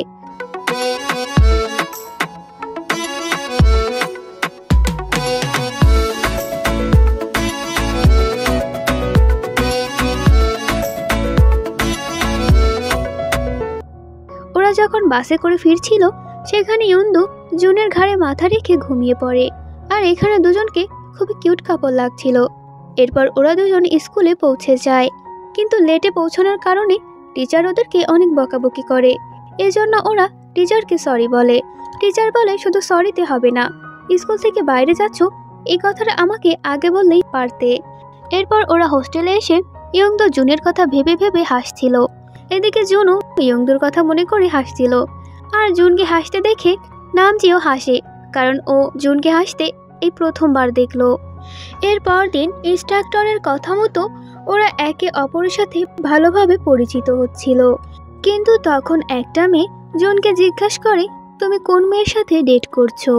এই কথা শুনে জুন বলে, সেই মেয়েটি যাকে আমি কিস করতে চাই। এই কথা শুনতেই সবাই অনেক হাসাহাসি করছিল, আর তা শুনে এদিকে আমাদের ইয়ংদু লজ্জায় লাল হয়ে যায় এবং জুনের দিকে আড়ে আড়ে ভাবে তাকাচ্ছিল। ওকে দেখে জুনও হাসতে থাকে। অন্যদিকে আমরা সোহাকে দেখতে পারি, সে নতুন একটা চাল চালে এবং নিজের মোবাইল থেকে নামজিকে মেসেজ করে ওকে ব্ল্যাকমেল করতে থাকে। এই ব্যাপারটা যখন জুন জানতে পারে তখন ও সোহার সাথে অনেক রাগারাগি করে, কিন্তু ওর কথায় সোহা কোনো পাত্তা দেয় না, কারণ ওর কাছে এটা কোনো বিষয়ই না। এদিকে আমরা নামজিকে দেখতে পারি, যে কিনা ছাদে এসে সুইসাইড করতে চায়। অন্যদিকে জুন নামজিকে ফোন করে, কিন্তু সে ফোন রিসিভ করে না। জুন ওকে সব জায়গায় খুঁজতে থাকে, কিন্তু ওকে কোথাও খুঁজে পায় না। জুন নামজিকে খুঁজে না পেয়ে ও ব্যর্থ হয়ে একটা জায়গায় বসেছিল এবং মন খারাপ করে নামজির কথাই চিন্তা করছিল। তখন সেইখানে ইয়ংদু আসে আর জুনকে কাঁদতে দেখতে পায়। তখন ইয়ংদু জুনের কাছে এসে ওকে কমফর্ট করার চেষ্টা করে, কারণ জুনের জন্য ইয়ংদুরও খারাপ লাগছিল। এদিকে নামজি যখন সুইসাইড করতে যায়, কিন্তু ও কিছু একটা মনে করে দাঁড়িয়ে পড়ে এবং সে প্রিন্সিপালের রুমে এসে অনেক ভাঙচুর করে এবং প্রিন্সিপালকে অনেক কথা শোনায়। নামজি ক্লাসে এসেও অনেক ভাঙচুর করতে থাকে এবং সবার সাথে লড়াই করতে থাকে। সবাই নামজিকে বোঝানোর চেষ্টা করে, কিন্তু ও কারো কথাই শোনে না। তখন টিচার এসে ওদের সবাইকে মারপিট করতে দেখতে পায়। তা দেখে টিচার রেগে যায় এবং ওদের সবাইকে পানিশমেন্ট দেয়। ওদের পানিশমেন্ট শেষ হলে সবাইকে একসাথে খাবার খেতে দেওয়া হয় এবং সবাই একসাথে খাবার খাচ্ছিল এবং একে অপরের সাথে ভালোভাবে কথা বলছিল। দেখে মনে হচ্ছিল নিজেদের ভিতরে ঝগড়া মিটমাট করে ওরা ফ্রেন্ডশিপ করে নিয়েছে। আর তা দেখে বাকি সবাই এবং টিচাররাও খুশি ছিল। এরপর রাতে ওরা একটা জায়গায় মিলে পার্টি করতে থাকে। সেখানে ড্যামি নামের একটা মেয়ে কোকো কলার জায়গায় ড্রিঙ্কস নিয়ে আসে আর ওরা না বসে সেটা খেতে শুরু করে। ড্রিঙ্কস খেয়ে কিছুক্ষণ পর সবাই মাতাল হয়ে যায় এবং সবাই মিলে আজব আজব বিহেভ করছিল, যেন এরা পাগল হয়ে গেছে। এদিকে ইয়ংদু জুনকে বলছিল, ভালো হয়েছে তুমি তোমার বন্ধুকে পেয়ে গেছো, কারণ তুমি তো তার জন্য কান্না করছিল অনেক। সেখানে বসে ওরা দুজন অনেক কথা বলে আর সেখানে কথা বলতে বলতে একে অপরের ক্লোজ হয়ে যায়। তখন জুন বলে, আমি আমার অনেক দিনের ইচ্ছা আজকে পূরণ করতে যাচ্ছি। এটা বলেই ও ইয়ংদুর দিকে কিস করতে যায়। অন্যদিকে টিচার এসে স্টুডেন্টের এই হালাত দেখে সে তো পাগল হয়ে যায়। ভাবতে থাকে এদের নিয়ে এবার স্কুলে সে কি করে ফিরবে। ওরা যখন গাড়িতে করে যাচ্ছিল তখন ইয়ংদু জুনের কাঁধের উপর মাথা রাখে। এতে জুন বেশ খুশি হয়ে যায়। এরপর এরা সবাই মিলে স্কুলে চলে আসে, কিন্তু তখন দেখতে পারে এদিকে স্কুল খুলে গেছে এবং প্রিন্সিপাল আর অ্যাসিস্ট্যান্ট বাইরে দাঁড়িয়ে আছে। এতে সবাই অনেক ভয় পেয়ে যায়। তখন ইন্সট্রাক্টর প্রিন্সিপাল এবং অ্যাসিস্ট্যান্টের অ্যাটেনশন পাওয়ার জন্য পাগলের মতো নাচ করতে থাকে। আর এই সিনটা খুবই ফানি ছিল। কিন্তু অন্যদিকে এই সুযোগে সব স্টুডেন্টরা লুকিয়ে ভিতরে ঢুকে যায়। সবাই তো ভিতরে চলে যায়, কিন্তু ইন্সট্রাক্টরের অবস্থা খারাপ হয়ে যায়। ক্লাসে ইয়ংদু জুনের লিপস দেখে ওদের কিস করার সময়টা মনে পড়ে যায়। এটা দেখে ও তো লজ্জায় লাল হয়ে যায়। এরপর ক্লাসের বাইরে ও জুনকে নিজের সাথে দেখা করতে বলে। ওরা যখন বাইরে আসে তখন জুন ইয়ংদুকে বলে, তুমি কি আমাকে দেখতে চাও? তাহলে ভালো করে দেখে নাও, আমার মতো হ্যান্ডসাম ছেলে তুমি স্কুলে আর একটা খুঁজে পাবে না। তখন ইয়ংদু বলতে লাগে, কালকে রাতে তো আমরা একা ছিলাম, তো আমরা কি কিস করেছিলাম? এতে জুন বলে, তোমার কি মনে হয়? তুমি চাইলে আমি এখনই তোমাকে কিস করতে পারি। এটা শুনে ইয়ংদু ভয় পেয়ে তাড়াতাড়ি সেখান থেকে চলে যায়। এরপর ও বলতে থাকে, জুন কি সত্যিই আমাকে কিস করেছে নাকি আমাকে ভয় দেখাচ্ছে? এই এক চিন্তা করতে করতে সারাদিন ও নাওয়া খাওয়া ভুলে যায়। তারপর সে আবার ভাবে হয়তো জুন তাকে ভয় দেখানোর জন্য একথা বলেছে, কিন্তু ও জুনকে দেখে এখনো কিস করার ব্যাপারেই মনে করছিল। এরপর আমরা পাস্টের সিন দেখতে পাই। সেখানে আমরা দেখি সেদিন রাতে জুন ইয়ংদুকে কিস করতেই যাচ্ছিল, কিন্তু তার আগেই ইয়ংদু ঘুমিয়ে পড়ে। কিন্তু ড্রাঙ্ক হওয়ার কারণে ইয়ংদুর এসব ব্যাপারে কিছুই মনে নেই। এরপর দিন প্রিন্সিপাল ও তার অ্যাসিস্ট্যান্ট জেনে ফেলেছিল যে এডুকেশন মিনিস্ট্রিকে গোপনে যে খবর দিত সে আর কেউ নয়, বরং তাদেরই স্কুলের টিচার। আর তারা সেই স্যারকে বরখাস্ত করার কথা বলতে থাকে, কিন্তু এরা তিনজন লুকিয়ে তাদের কথা শুনে ফেলে। তখন প্রিন্সিপালের কাছে ওরা ধরা পড়ে যায়, আর প্রিন্সিপালও ওদেরকে বারণ দিয়ে দেয় যেন এই কথা বাইরের কেউ না জানতে পারে। তো ওরাও ভয় পেয়ে হ্যাঁ বলে দেয়।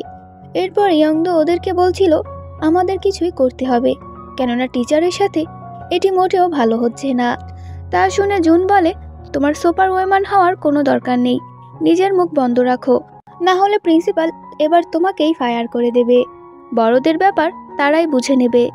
এর পরের সিনে ইয়ংদু টিচারকে এসে তাকে ফায়ার করার ব্যাপারে বলে দেয়, কিন্তু টিচার ওকে বলে কোনো ব্যাপার নয়, চিল করো।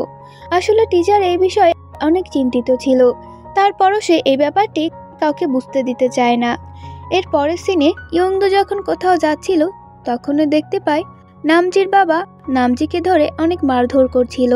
তখনও আড়াল থেকে একটা আওয়াজ করে, তা শুনে নামজির বাবা সেখান থেকে চলে যায়। এরপর ও নামজির চোটের জায়গায় মলম লাগাতে যায়, কিন্তু নামজি ওর সাথে রাগ দেখিয়ে চলে যাচ্ছিল। তখন ও নামজিকে মেডিসিন দিয়ে দেয় আর বলে, এই মেডিসিন নিয়ে যাও এবং এই ব্যাপারে আমি কাউকে কিছু বলবো না। এরপর দিন নামজি ইয়ংদুকে চেয়ার লিডিং গ্রুপে হেল্প করার কথা বলে, কারণ এতদিনে সে বুঝে গেছে ইয়ংদু মোটেও খারাপ নয়, ও বাকিদের থেকে আলাদা। এরপর ও রাত্রের বেলায় ইয়ংদুকে বৃষ্টিতে ভিজে কোথাও একটা যেতে দেখে। নামজিয়া ওর পেছন পেছন গিয়ে ওর জন্য ছাতা রেখে আসে, কিন্তু ইয়ংদু ছাতাটা না দেখেই সেখান থেকে চলে যায় এবং বৃষ্টি দেখে ও বেরোয় না, সেখানে এক জায়গায় বসে পড়ে। এরপর সেখানে জুন চলে আসে। তো ইয়ংদু জুনকে বলছিল টিচার এখন প্রবলেমই আছে, কিন্তু তা জানা সত্ত্বেও আমরা টিচারকে কোনো সাহায্য করতে পারিনি, এর জন্য আমার অনেক খারাপ লাগছে। তো জুন বলে তোমার ব্রেনের কথা না শুনে মনের কথা শোনো এবং সেটাই করো যা তুমি করতে চাও। তো ইয়ংদু হেসে বলে ঠিক আছে, এবার আমি তাই করব, যেটা আমার করা উচিত। এরপর ও ইয়ংদুকে ছাতা দিয়ে বলে যদি আমি তোমার সাথে একসাথে আমব্রেলার নিচে যাই তাহলে আমি অনেক বিপদে পড়ে যাব। এটা বলেই ও হাসে আর সেখান থেকে চলে যায়। আর তা শুনে ইয়ংদু চুপ করে বসেছিল, কারণ ওর মাথায় কিছুই ঢোকেনি। এর পরদিন সোহা রিয়েল কিং এর গ্রুপের সাথে নিজের পারফরমেন্স দেয়, আর এদিকে ইয়ংদু হোয়াইট টাইগারের মেম্বারদের সাথে পারফর্ম করে। আর তাদের এই পারফর্ম দেখে ইনস্ট্রাক্টরের ইয়ংদুর পারফরমেন্সটাই বেশি ভালো লাগে, এজন্য তারা ইয়ংদুকে চিয়ারলিডিং গ্রুপের প্রেসিডেন্ট বানিয়ে দেয়। আর তা শুনে সোহা অনেক রেগে যায়। ট্রেনিং সময় ইনস্ট্রাক্টর টিচারকে তার স্টুডেন্টদের হেল্প করতে বলে, কিন্তু তখন সেখানে জিয়া নামের একটা মেয়ে পড়ে যাচ্ছিল। তখন টিচার তাকে হেল্প করে, কিন্তু জিয়া তখন টিচারকে সরিয়ে বলে টিচার ওকে ব্যাড টাচ করেছে। কিন্তু টিচার বলে সে শুধু জিয়াকে বাঁচানোর চেষ্টা করেছে, কিন্তু পরে আমরা জানতে পারি টিচার মোটেও ওকে ব্যাড টাচ করেনি, সে শুধু টিচারকে খারাপ বানানোর জন্যই এমনটি করেছে। আর জিয়া এমন কাজটি করেছে সোহার কথায়, এবং সোহা ওকে পরবর্তী স্টেপ বলে দেয়। এজন্য জিয়া অ্যাসিস্ট্যান্টের কাছে গিয়ে অনেক কান্না করতে থাকে এবং টিচারের নামে উল্টোপাল্টা কথা নালিশ করে আসে। এরপর দিন জিয়ার মা এসে টিচারকে অনেক খারাপ কথা শোনাতে থাকে। টিচার তখন তাকে বোঝানোর চেষ্টা করে, কিন্তু তারা কোনো কিছু বুঝতেই চাইছিল না। এদিকে প্রিন্সিপাল টিচারকে ফায়ার করার শুধুমাত্র অপেক্ষার আশায় ছিল, এখন সে সেই সুযোগও পেয়ে গেছে। এজন্য সে টিচারকে অনেক কথা শোনাতে থাকে। সে টিচারের নামে একটা রিপোর্ট করে এডুকেশন মিনিস্টারের কাছে পাঠিয়ে দেয়। আর এই নিউজটি দেখে সব স্টুডেন্টরা অনেক অবাক হয়ে যায়। তা দেখে ইয়ংদু অনেক রেগে যায়। লাঞ্চ টাইমে সবাই টিচারের থেকে অনেক দূরে দূরে বসছিল, কিন্তু ইয়ংদু, ডংজে এবং জুন আর নামজেও চলে আসে, আর তারা টিচারের সাথে বসে লাঞ্চ করে। এরপর নামজে তার বাবার কাছে আসে এবং বলে তার বাবা তো সেই স্কুলের ডাইরেক্টর, এজন্য সে টিচারের জব ফিরিয়ে দিতে বলে এবং তাকে হেল্প করতে বলে। তার সাথে এও বলে এরপর থেকে ও ভালো করে লেখাপড়া করবে, কিন্তু নামজের বাবা উল্টো ওর উপর রেগে যায়। এর পরের দিনে ওদের কম্পিটিশন ছিল। তখন জুন ইয়ংদুকে ভ্যানিলা মিল্ক দিয়ে বলে আগে আমার কাছে তোমাকে অনেক ফানি লাগতো, তবে জানি না কবে থেকে তোমার ওপর আমার অন্যরকম ফিলিংস জন্মালো। তা শুনে ইয়ংদু নার্ভাস হয়ে যায়। তখন জুন ওকে জড়িয়ে ধরে। তখনই সেখানে ইয়ংদুর ফ্রেন্ড ওকে ডাকতে আসে আর বলে তোমরা এখানে কি করছিলে। আসলে সে তো অনেক শখ ছিল। টিচারকে সেখানে আসতে দেখে স্টুডেন্টরা সবাই খুশি হয়। এদিকে ইনস্ট্রাক্টর টিচারকে তার পাশে বসতে বলছিল, কিন্তু প্রিন্সিপাল এবং তার অ্যাসিস্ট্যান্ট টিচারকে দেখে খুশি হয় না। এরপর চিয়ারলিডিং ক্লাবের মেম্বাররা তাদের পারফরমেন্স দেখায় এবং তা খুবই ভালো ছিল, সবারই তা পছন্দ হয়। অবশেষে ওরা ওদের পোস্টার দেখায় এবং তাতে লেখা ছিল জিয়া মিথ্যা কথা বলেছে, টিচার নির্দোষ, সে কিছুই করেনি। মিথ্যে কথা বলে তাকে ফাঁসিয়ে দেওয়া হয়েছে এবং টিচারকে বলা হয় দয়া করে সে যেন ওদেরকে পড়াতে আসে। এবার থেকে ওরা সবাই মনোযোগ দিয়ে লেখাপড়া করবে। এসব কিছু দেখে টিচার কাঁদতে থাকে। এরপর সবাই অনেক খুশি ছিল। এরপর জিয়া এবং তার ফ্রেন্ড টিচারের কাছে ক্ষমা চায়, কিন্তু সোহা ক্ষমা চাওয়ার বদলে উল্টো আরও কথা শোনাতে থাকে। তখন সেখানে প্রিন্সিপাল আর তার অ্যাসিস্ট্যান্ট চলে আসে এবং এসব করার জন্য প্রিন্সিপাল ওই তিনজনকে ট্রান্সফার করতে চায় এবং ওদের ওইখান থেকে নিয়ে যায়। তখনই টিচারের সামনে নামজি এসে বলে এই কাজে আমিও যুক্ত ছিলাম, এজন্য আমাকেও ট্রান্সফার করা হোক। তখন জুনও এসে একই কথাই বলে। এরপর আস্তে আস্তে সব স্টুডেন্টরা এসে বলে আমরাও এই কাজে যুক্ত ছিলাম, আমাদেরকেও ট্রান্সফার করা হোক। তো এটা শুনে প্রিন্সিপাল ট্রান্সফার না করেই চলে যায়। এরপর ওদের এক্সাম আসছিল। তখন জুন এসে ইয়ংদুকে তার নোট দেয় এবং এর বদলে ইয়ংদুর কাছে ট্রিটস চায়। এদিকে সোহার নাক থেকে ব্লাড বেরোচ্ছিল, কিন্তু তারপরও সে লেখাপড়া করছিল। সোহার নাক থেকে ব্লাড বেরোতে দেখে টিচার ওকে বলে মানলাম লেখাপড়া খুবই জরুরি, কিন্তু নিজের হেলথের ব্যাপারেও খেয়াল রাখতে হবে। তোমার যদি কোনো সমস্যা হয় তাহলে তুমি আমার কাছ থেকে সাহায্য নিতে পারো। তো সোহা বলে, আমি একদমই ঠিক আছি, এক্সামের জন্য একটু টেনশনে ছিলাম। এদিকে জুন ইয়ংদুকে পড়াচ্ছিল, কিন্তু ও পড়াশোনায় মোটেও মনোযোগ দিচ্ছিল না। এভাবে আস্তে আস্তে সে ঘুমিয়ে পড়ে। এজন্য ও যাওয়ার আগে ইয়ংদুর চারিপাশে অনেকগুলো নোটবুক রেখে যায় এবং ওর জন্য একটা নোটও রেখে যায়, যাতে লেখা ছিল পরীক্ষার পরে আমার সাথে মুভি দেখতে যাবে। এমনকি ক্লাসেও ও ইয়ংদুকে এই টেক্সটটাই করছিল এবং ইয়ংদু যখন রিপ্লাই করতে যাবে তখন ইয়ংদুর কাছে ফোন দেখে টিচার ওর কাছ থেকে ফোন নিয়ে নেয়। তখন ও জুনের উপর অনেক রেগে যায় আর বলে, তোমার জন্যই আমার ফোন নিয়ে গেছে।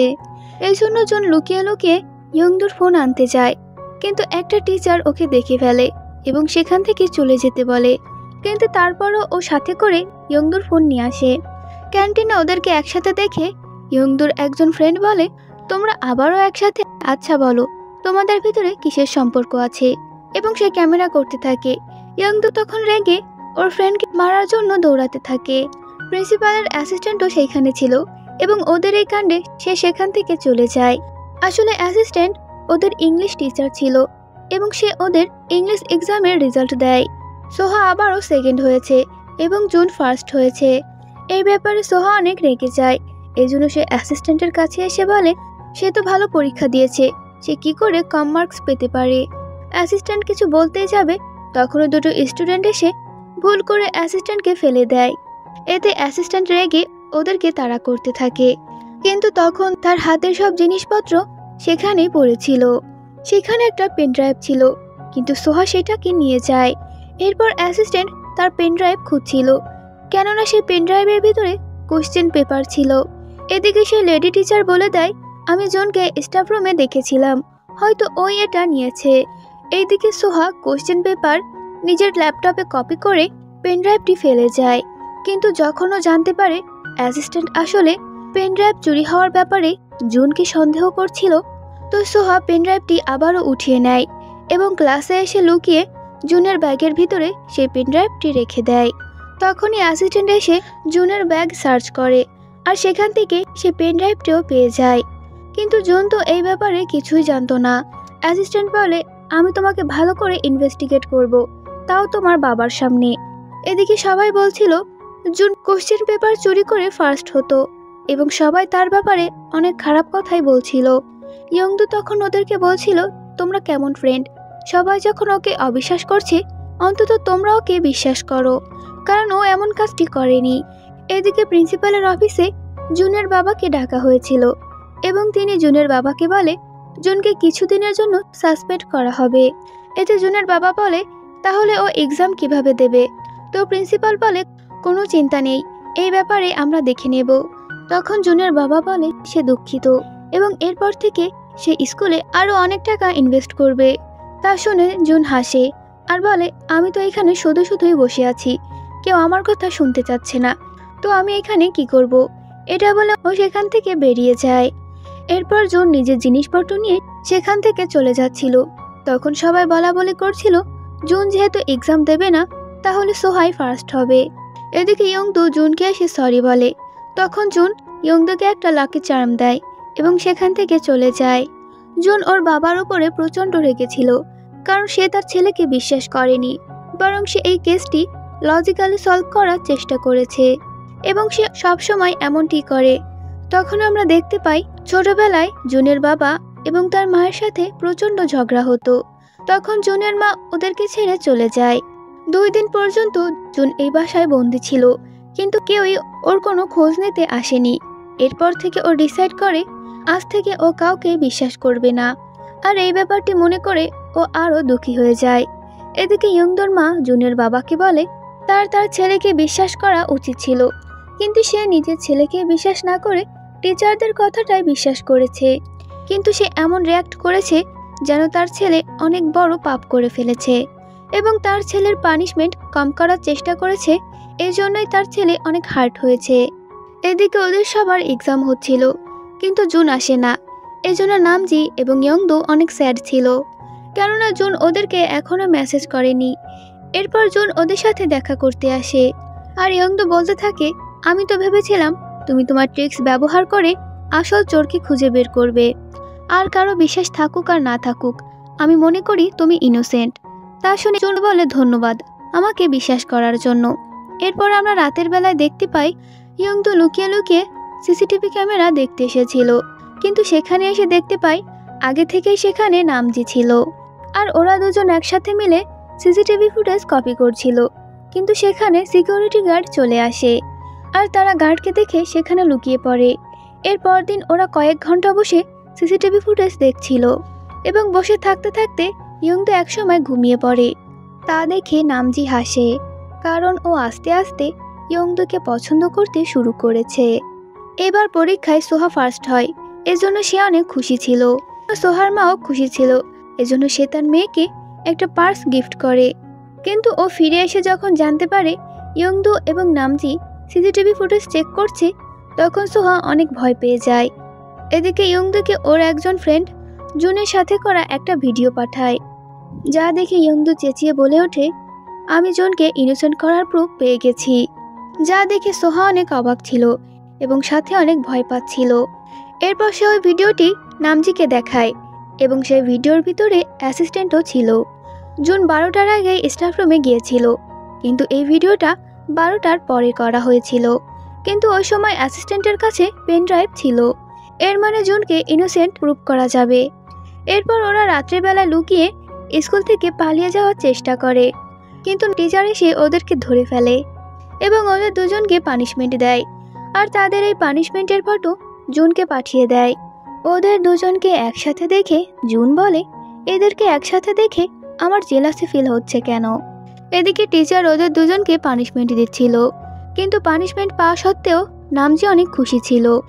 এরপর দিন ওরা সবাই মিলে প্রিন্সিপাল এবং তার অ্যাসিস্ট্যান্টকে সেই ভিডিওটি দেখায়, কিন্তু ভিডিও দেখে অ্যাসিস্ট্যান্ট বলে, হতে পারে তুমি 12টার পরে পেন ড্রাইভ চুরি করেছো। কিন্তু জুন বলে, 12টার সময় আপনি স্টোর রুমে ছিলেন এবং আপনার সামনে থেকে আমি পেন ড্রাইভ চুরি করিনি। এরপরে আপনি ক্লাসে আসলেন, তখন আমি ক্লাসেই ছিলাম। আর আপনার ক্লাস থেকে বাইরে যাওয়ার সাথেই আমি ফ্রেন্ডের সাথে ক্লাব রুমে চলে গিয়েছিলাম। তো প্রিন্সিপাল বলে, তাহলে পেন ড্রাইভ তোমার ব্যাগে কি করে এলো? তখন জুন অ্যাসিস্ট্যান্টের পকেটে নিজের ঘড়ি রেখে বলে, ঠিক এইভাবে, যেমন এখন মনে হচ্ছে আপনি আমার ওয়াচ চুরি করেছেন। তো আমি কি এখন স্কুলে ফিরে আসতে পারি? তো প্রিন্সিপালরা বাধ্য হয়ে রাজি হয়ে যায়। এরপরের সিনে জুন ক্লাসে ফিরে আসে, কিন্তু এই ব্যাপারে সোহা অনেক রেগে যায়। বাকি সব স্টুডেন্টরা জুনের ফিরে আসাতে অনেক খুশি ছিল। এরপর ওরা সবাই ক্যাম্পেইনিং ট্রিপে আসে আর নেচার এনজয় করার জন্য টিচার ওদের সবার কাছ থেকে ফোন নিয়ে নেয়। এরপর ওরা সবাই মিলে আলোচনা করছিল যে জুনের ব্যাগে পেন ড্রাইভ কে রাখতে পারে আর এই কাজটা কেই বা করতে পারে। এদিকে সোহা জুন এবং ডংজিকে সন্দেহ করছিল, কিন্তু ও যখন টেন্টের ভিতরে আসে তখন ও ইয়ংদুকে সেখান থেকে বের হতে দেখে। আর সে নিজের ব্যাগ খুলে দেখতে পারে সেখানে একটা নোট রাখা, আর নোটে লেখা আছে যে আজকে তুমি নিজের ভুল স্বীকার করে নিও। এই জন্য সোহা ইয়ংদুকেই সন্দেহ করছিল। এরপর টিচার ইয়ংদুকে কিছু জিনিসপত্র আনতে স্টোরে পাঠায়, তখন সোহাও ইয়ংদুর সাথে যায়। ওরা যখন স্টোরে জিনিসপত্র কিনছিল তখন সোহা ইয়ংদুর ব্যাপারে ঠিক একই রকমের নোটস দেখতে পায়। ইয়ংদু ওকে সব জিনিসপত্র ধরে ওয়াশরুমে চলে যায়, কিন্তু সোহা ড্রাইভারকে মিথ্যে কথা বলে গাড়ি নিয়ে সেখান থেকে চলে যায়। ইয়ংদু বাইরে এসে গাড়ি দেখতে পায় না, এই জন্য সে অনেক চিন্তিত ছিল। ওর কাছে কোনো ফোনও ছিল না এবং স্টোরও বন্ধ হয়ে গিয়েছিল। সোহা যখন স্টোর থেকে ফিরে আসে ও নিজের ব্যাগে আবারও একটা নোট দেখতে পায় এবং তাতে লেখা ছিল, পালিয়ে কোনো লাভ হবে না, নিজের দোষ স্বীকার করে নাও। তার মানে এই নোট ইয়ংদু নয়, বরং অন্য কেউ রেখে যাচ্ছে। এরপর জুন এবং নামজি টিচারকে বলে ইয়ংদু এখনো টেন্টে ফিরে আসেনি, এই জন্য ওরা ইয়ংদুকে খুঁজতে বেরিয়ে যায়। এদিকে ইয়ংদু একাই হেঁটে হেঁটে আসছিল এবং সে অনেক ভয় পেয়েছিল, কিন্তু হঠাৎ করে সে রাস্তার মাঝখানেই পড়ে যায়। এদিকে ওরা সবাই মিলেই ইয়ংদুকে খুঁজছিল। নামজি তো নিজের সাইকেল নিয়ে বেরিয়ে পড়ে ইয়ংদুকে খোঁজার জন্য। আর জুন ড্রাইভারের কাছ থেকে জানতে পারে ওরা যখন স্টোরে গিয়েছিল তখন ইয়ংদুকে না নিয়ে এসে সোহা একাই ফিরে আসে। এই কথা শুনে জুন সোহার কাছে যায় এবং ও সোহাকে জিজ্ঞেস করে ইয়ংদু কোন জায়গায় আছে এবং ইয়ংদুর সাথে সে কি করেছে। এদিকে নামজি অনেক খোঁজাখুঁজির পর ইয়ংদুকে পেয়ে যায়। ওকে দেখে ইয়ংদু কাঁদতে থাকে এবং নামজিকে গিয়ে জড়িয়ে ধরে। ইয়ংদু বলে, এইখানে অনেক অন্ধকার ছিল, তার উপর আমি ভয় পেয়েছিলাম, তবে এখন তোমাকে দেখে অনেক ভালো লাগছে। এরপর নামজি ইয়ংদুকে সাইকেলে বসিয়ে নিয়ে যাচ্ছিল। এদিকে জুন সোহাকে বলছিল, তুমি এইসব এই জন্যই করছো, কারণ তোমার মনে হয়েছিল ওই ভিডিও এবং নোটসগুলো তোমাকে ইয়ংদুই পাঠিয়েছে। যদি ইয়ংদুর কিছু হয় তাহলে তোমার সব খেলা শেষ হয়ে যাবে। এদিকে নামজি ইয়ংদুকে সাইকেলে নিয়েই আসছিল, কিন্তু সে সাইকেল নিয়েই পড়ে যায়। এই জন্য সাইকেলটাই খারাপ হয়ে যায়, আর ওরা দুজনে এজন্য হাঁটতে হাঁটতেই আসছিল। এদিকে জুন ড্রাইভারকে নিয়ে ইয়ংদুকে খোঁজার জন্য বেরিয়ে পড়ে। এরপর ওরা কিছু দূর আসার পরে ইয়ংদু এবং নামজিকে দেখতে পায়। জুন ইয়ংদুকে বলে, তুমি ঠিক আছো? কোথায় ছিলে তুমি, ইডিয়েট? তার উপর আবার পায়ে চোট পেয়েছো। তুমি কি ঠিকভাবে দেখে শুনে চলতে পারো না? সব সময় আমাকে চিন্তায় ফেলে দাও। জুনের এমন প্রশ্ন শুনে সবাই অবাক হয়ে ওদের দিকেই তাকিয়ে থাকে। এরপর ইয়ংদুকে নিয়ে ওরা সবাই টেন্টে ফিরে আসে, আর ওকে দেখে সবাই খুশি হয়ে যায়। অন্যদিকে সোহা অনেক চিন্তায় ছিল। তখন জুন এসে ওকে বলে, তোমার কি খুব ভয় লাগছে যে ইয়ংদু তোমাকে কি বলবে? আজ সবাইকে পেন ড্রাইভের ব্যাপারে এবং ইয়ংদুর সাথে যা যা হয়েছে এসবের মূলে যে তুমি রয়েছো, সব সত্য কথা সবাইকে বলে দিও। আসলে জুন সিকিউরিটি অফিস থেকে ভিডিও দেখে জেনে ফেলেছিল যে সোহাই পেন ড্রাইভ চুরি করেছে, তাই ও পেন ড্রাইভ এবং নোট দেখিয়ে সোহাকে ভয় দেখাতো, যাতে ও নিজের মুখেই সব সত্যটা স্বীকার করে নেয়। এরপর ইয়ংদু সোহার কাছে এসে বলে, তুমি আমাকে ওইখানে একা ছেড়ে এসেছিলে কেন? তুমি কখনোই বদলাবে না, আর ওই পেন ড্রাইভটাও তুমিই চুরি করেছিলে। তবে দেখো, একদিন স্কুলের সবাই তোমার সত্যের ব্যাপারে জানতে পারবে। এদিকে এরা তিনজন বসে নিজেদের সুখ দুঃখের কথা বলছিল। তখন ইনস্ট্রাক্টর বলছিল, আমাকে কেউ সম্মানই করে না। তা শুনে টিচার বলে, আর আমাকে যখন ইচ্ছে তখন স্কুল থেকে সাসপেন্ড করে দেওয়া হয়। আমাদের ভিতরে সব থেকে সুখী আছে অ্যাসিস্ট্যান্ট। এই কথা শুনে অ্যাসিস্ট্যান্ট কেঁদে ফেলে আর বলে, তুমি কি কখনো লাথি খেয়েছো? তবে আমি খেয়েছি। প্রিন্সিপাল নামক ওই মহিলাটিকে আমি একদমই দেখতে পারি না। আমাকে দিনরাত কথা শোনায়, আমার উপর জিনিসপত্র ছুঁড়তে থাকে, আর সেই জিনিসগুলো আমাকেই তুলতে হয়। এটাই হলো আমার লাইফ। এরপর এরা তিনজন মিলে চিয়ার্স করে। রাতের বেলায় জুন নামজি ও ইয়ংদুর ব্যাপারে ভাবছিল, কারণ ওদের দুজনকে একসাথে দেখে ওর অনেক জেলাস ফিল হয়েছিল। অন্যদিকে ইয়ংদুর রাতে ঘুম আসছিল না, তাই ও বাইরে চলে আসে। সেখানে এসে ও জুনকে দেখতে পায়। এরপর ওরা দুজন দাঁড়িয়ে গল্প করতে থাকে। সেখানে জুন বলে, তুমি এখনো ঘুমাওনি, তুমি নিশ্চয়ই এখানে আমাকে দেখার জন্যই এসেছো। আসলে আমি খুবই দুঃখিত, কারণ আমি তোমাকে সবার প্রথমে খুঁজতে চেয়েছিলাম, আর তোমাকে খুঁজে পেয়ে জড়িয়ে ধরতে চেয়েছিলাম। এরপর সে নিজের ফিলিংসের ব্যাপারে কনফেস করে আর বলে, আমি আর এই ব্যাপারটা বেশিক্ষণ সিক্রেট রাখতে পারছিলাম না, আর বলে যে আমি তোমাকে পছন্দ করি। তখন সেখানে নামজি আসে আর ওদেরকে বলে, তোমরা দুজন এখানে কি করছো? চলো, অনেক রাত হয়ে গেছে, গিয়ে ঘুম পড়ো।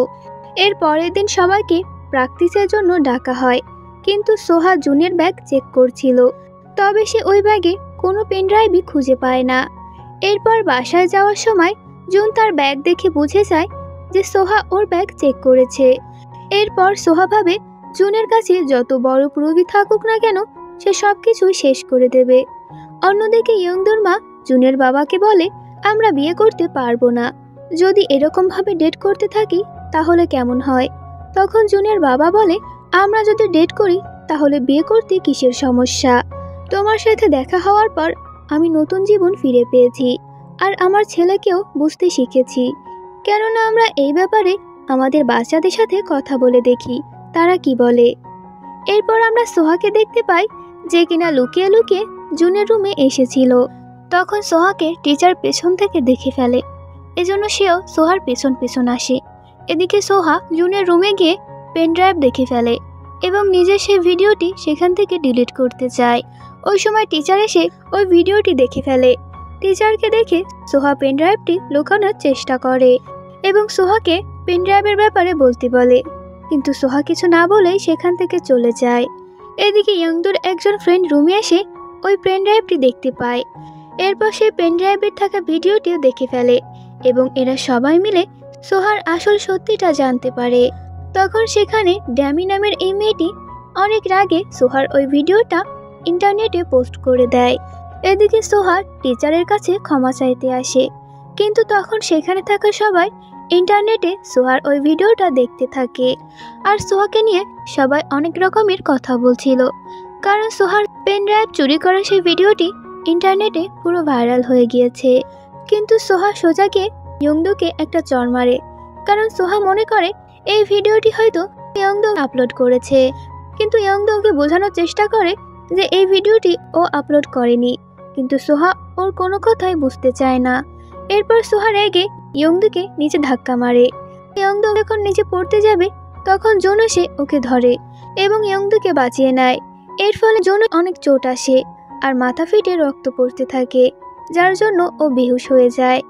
এরপর সবাই জুনকে হসপিটালে নিয়ে যায়।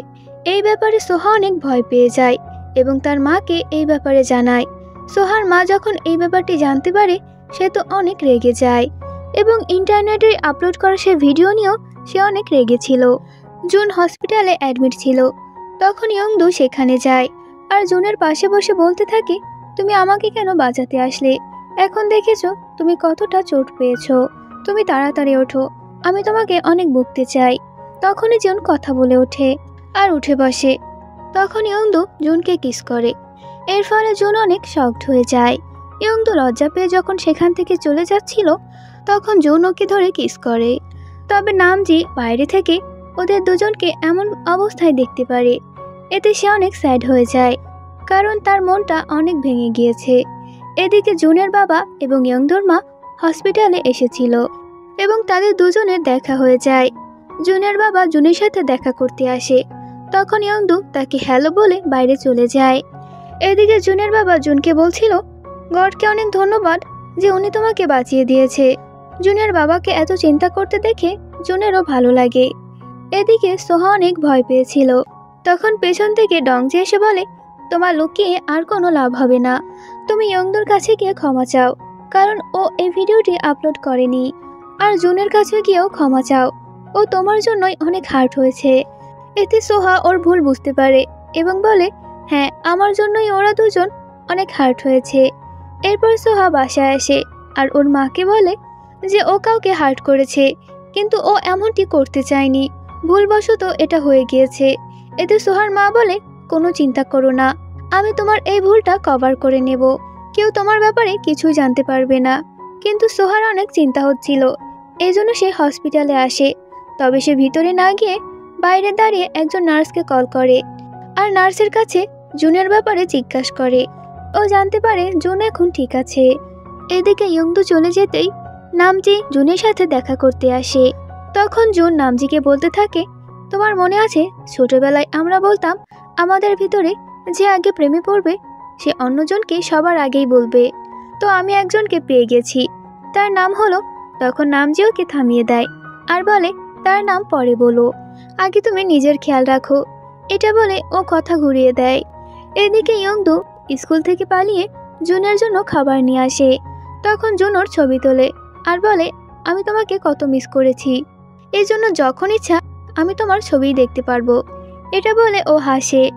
এরপর সোহা জুনের জন্য একটা নোট নিয়ে আসে। তবে সব ফ্রেন্ডের একসাথে দেখে ও আর ভিতরে যায় না, দরজার সাথেই ওই নোটটি রেখে চলে যাচ্ছিল। তখন সেখানে ডংজি আসে আর ডংজিকে বলে, আমি আমার ভুল বুঝতে পেরেছি, এজন্য আমি জুনের কাছে সরি লেটার রেখে যাচ্ছি।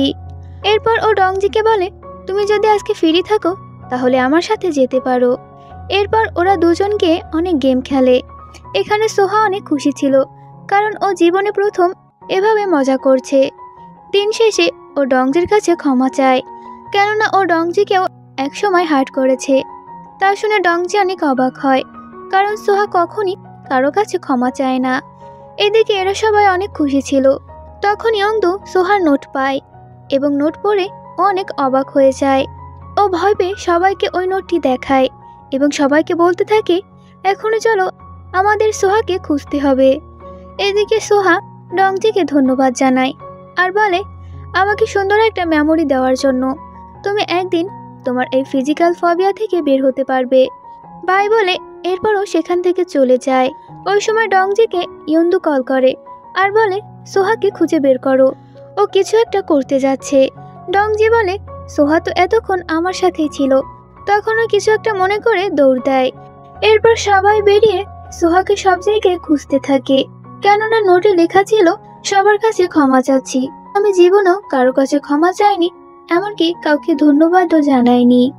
আমার মনে হয়েছে আমি জীবনে ফার্স্ট হতে পারলে আমি মনে হয় খুশি থাকতে পারবো, কিন্তু জীবনে খুশি হওয়ার বদলে আমি অন্ধকারে তলিয়ে যাচ্ছিলাম এবং আস্তে আস্তে একটা মনস্টার হয়ে যাচ্ছিলাম। এখন আমি নিজেকেই অনেক ঘৃণা করি, এজন্য আমি আর এসব টলারেট করতে পারছি না। এরপর ও ইয়ংদুকে সরি লিখে মেসেজ করে আর বলে আমি এখন থেকে আর কাউকেই হার্ট করতে চাই না। ওরা সবাই সোহাকে খুঁজছিল। তখন ড্যামি বলে যদি আমি সোহার ভিডিওটা আপলোড না করতাম তাহলে সোহা হয়তো এমন ডিসিশন নিত না। এটা বলে ড্যামি কাঁদতে থাকে। এখানে সবাই সবার ভুল বুঝতে পারে এবং খুঁজতে থাকে।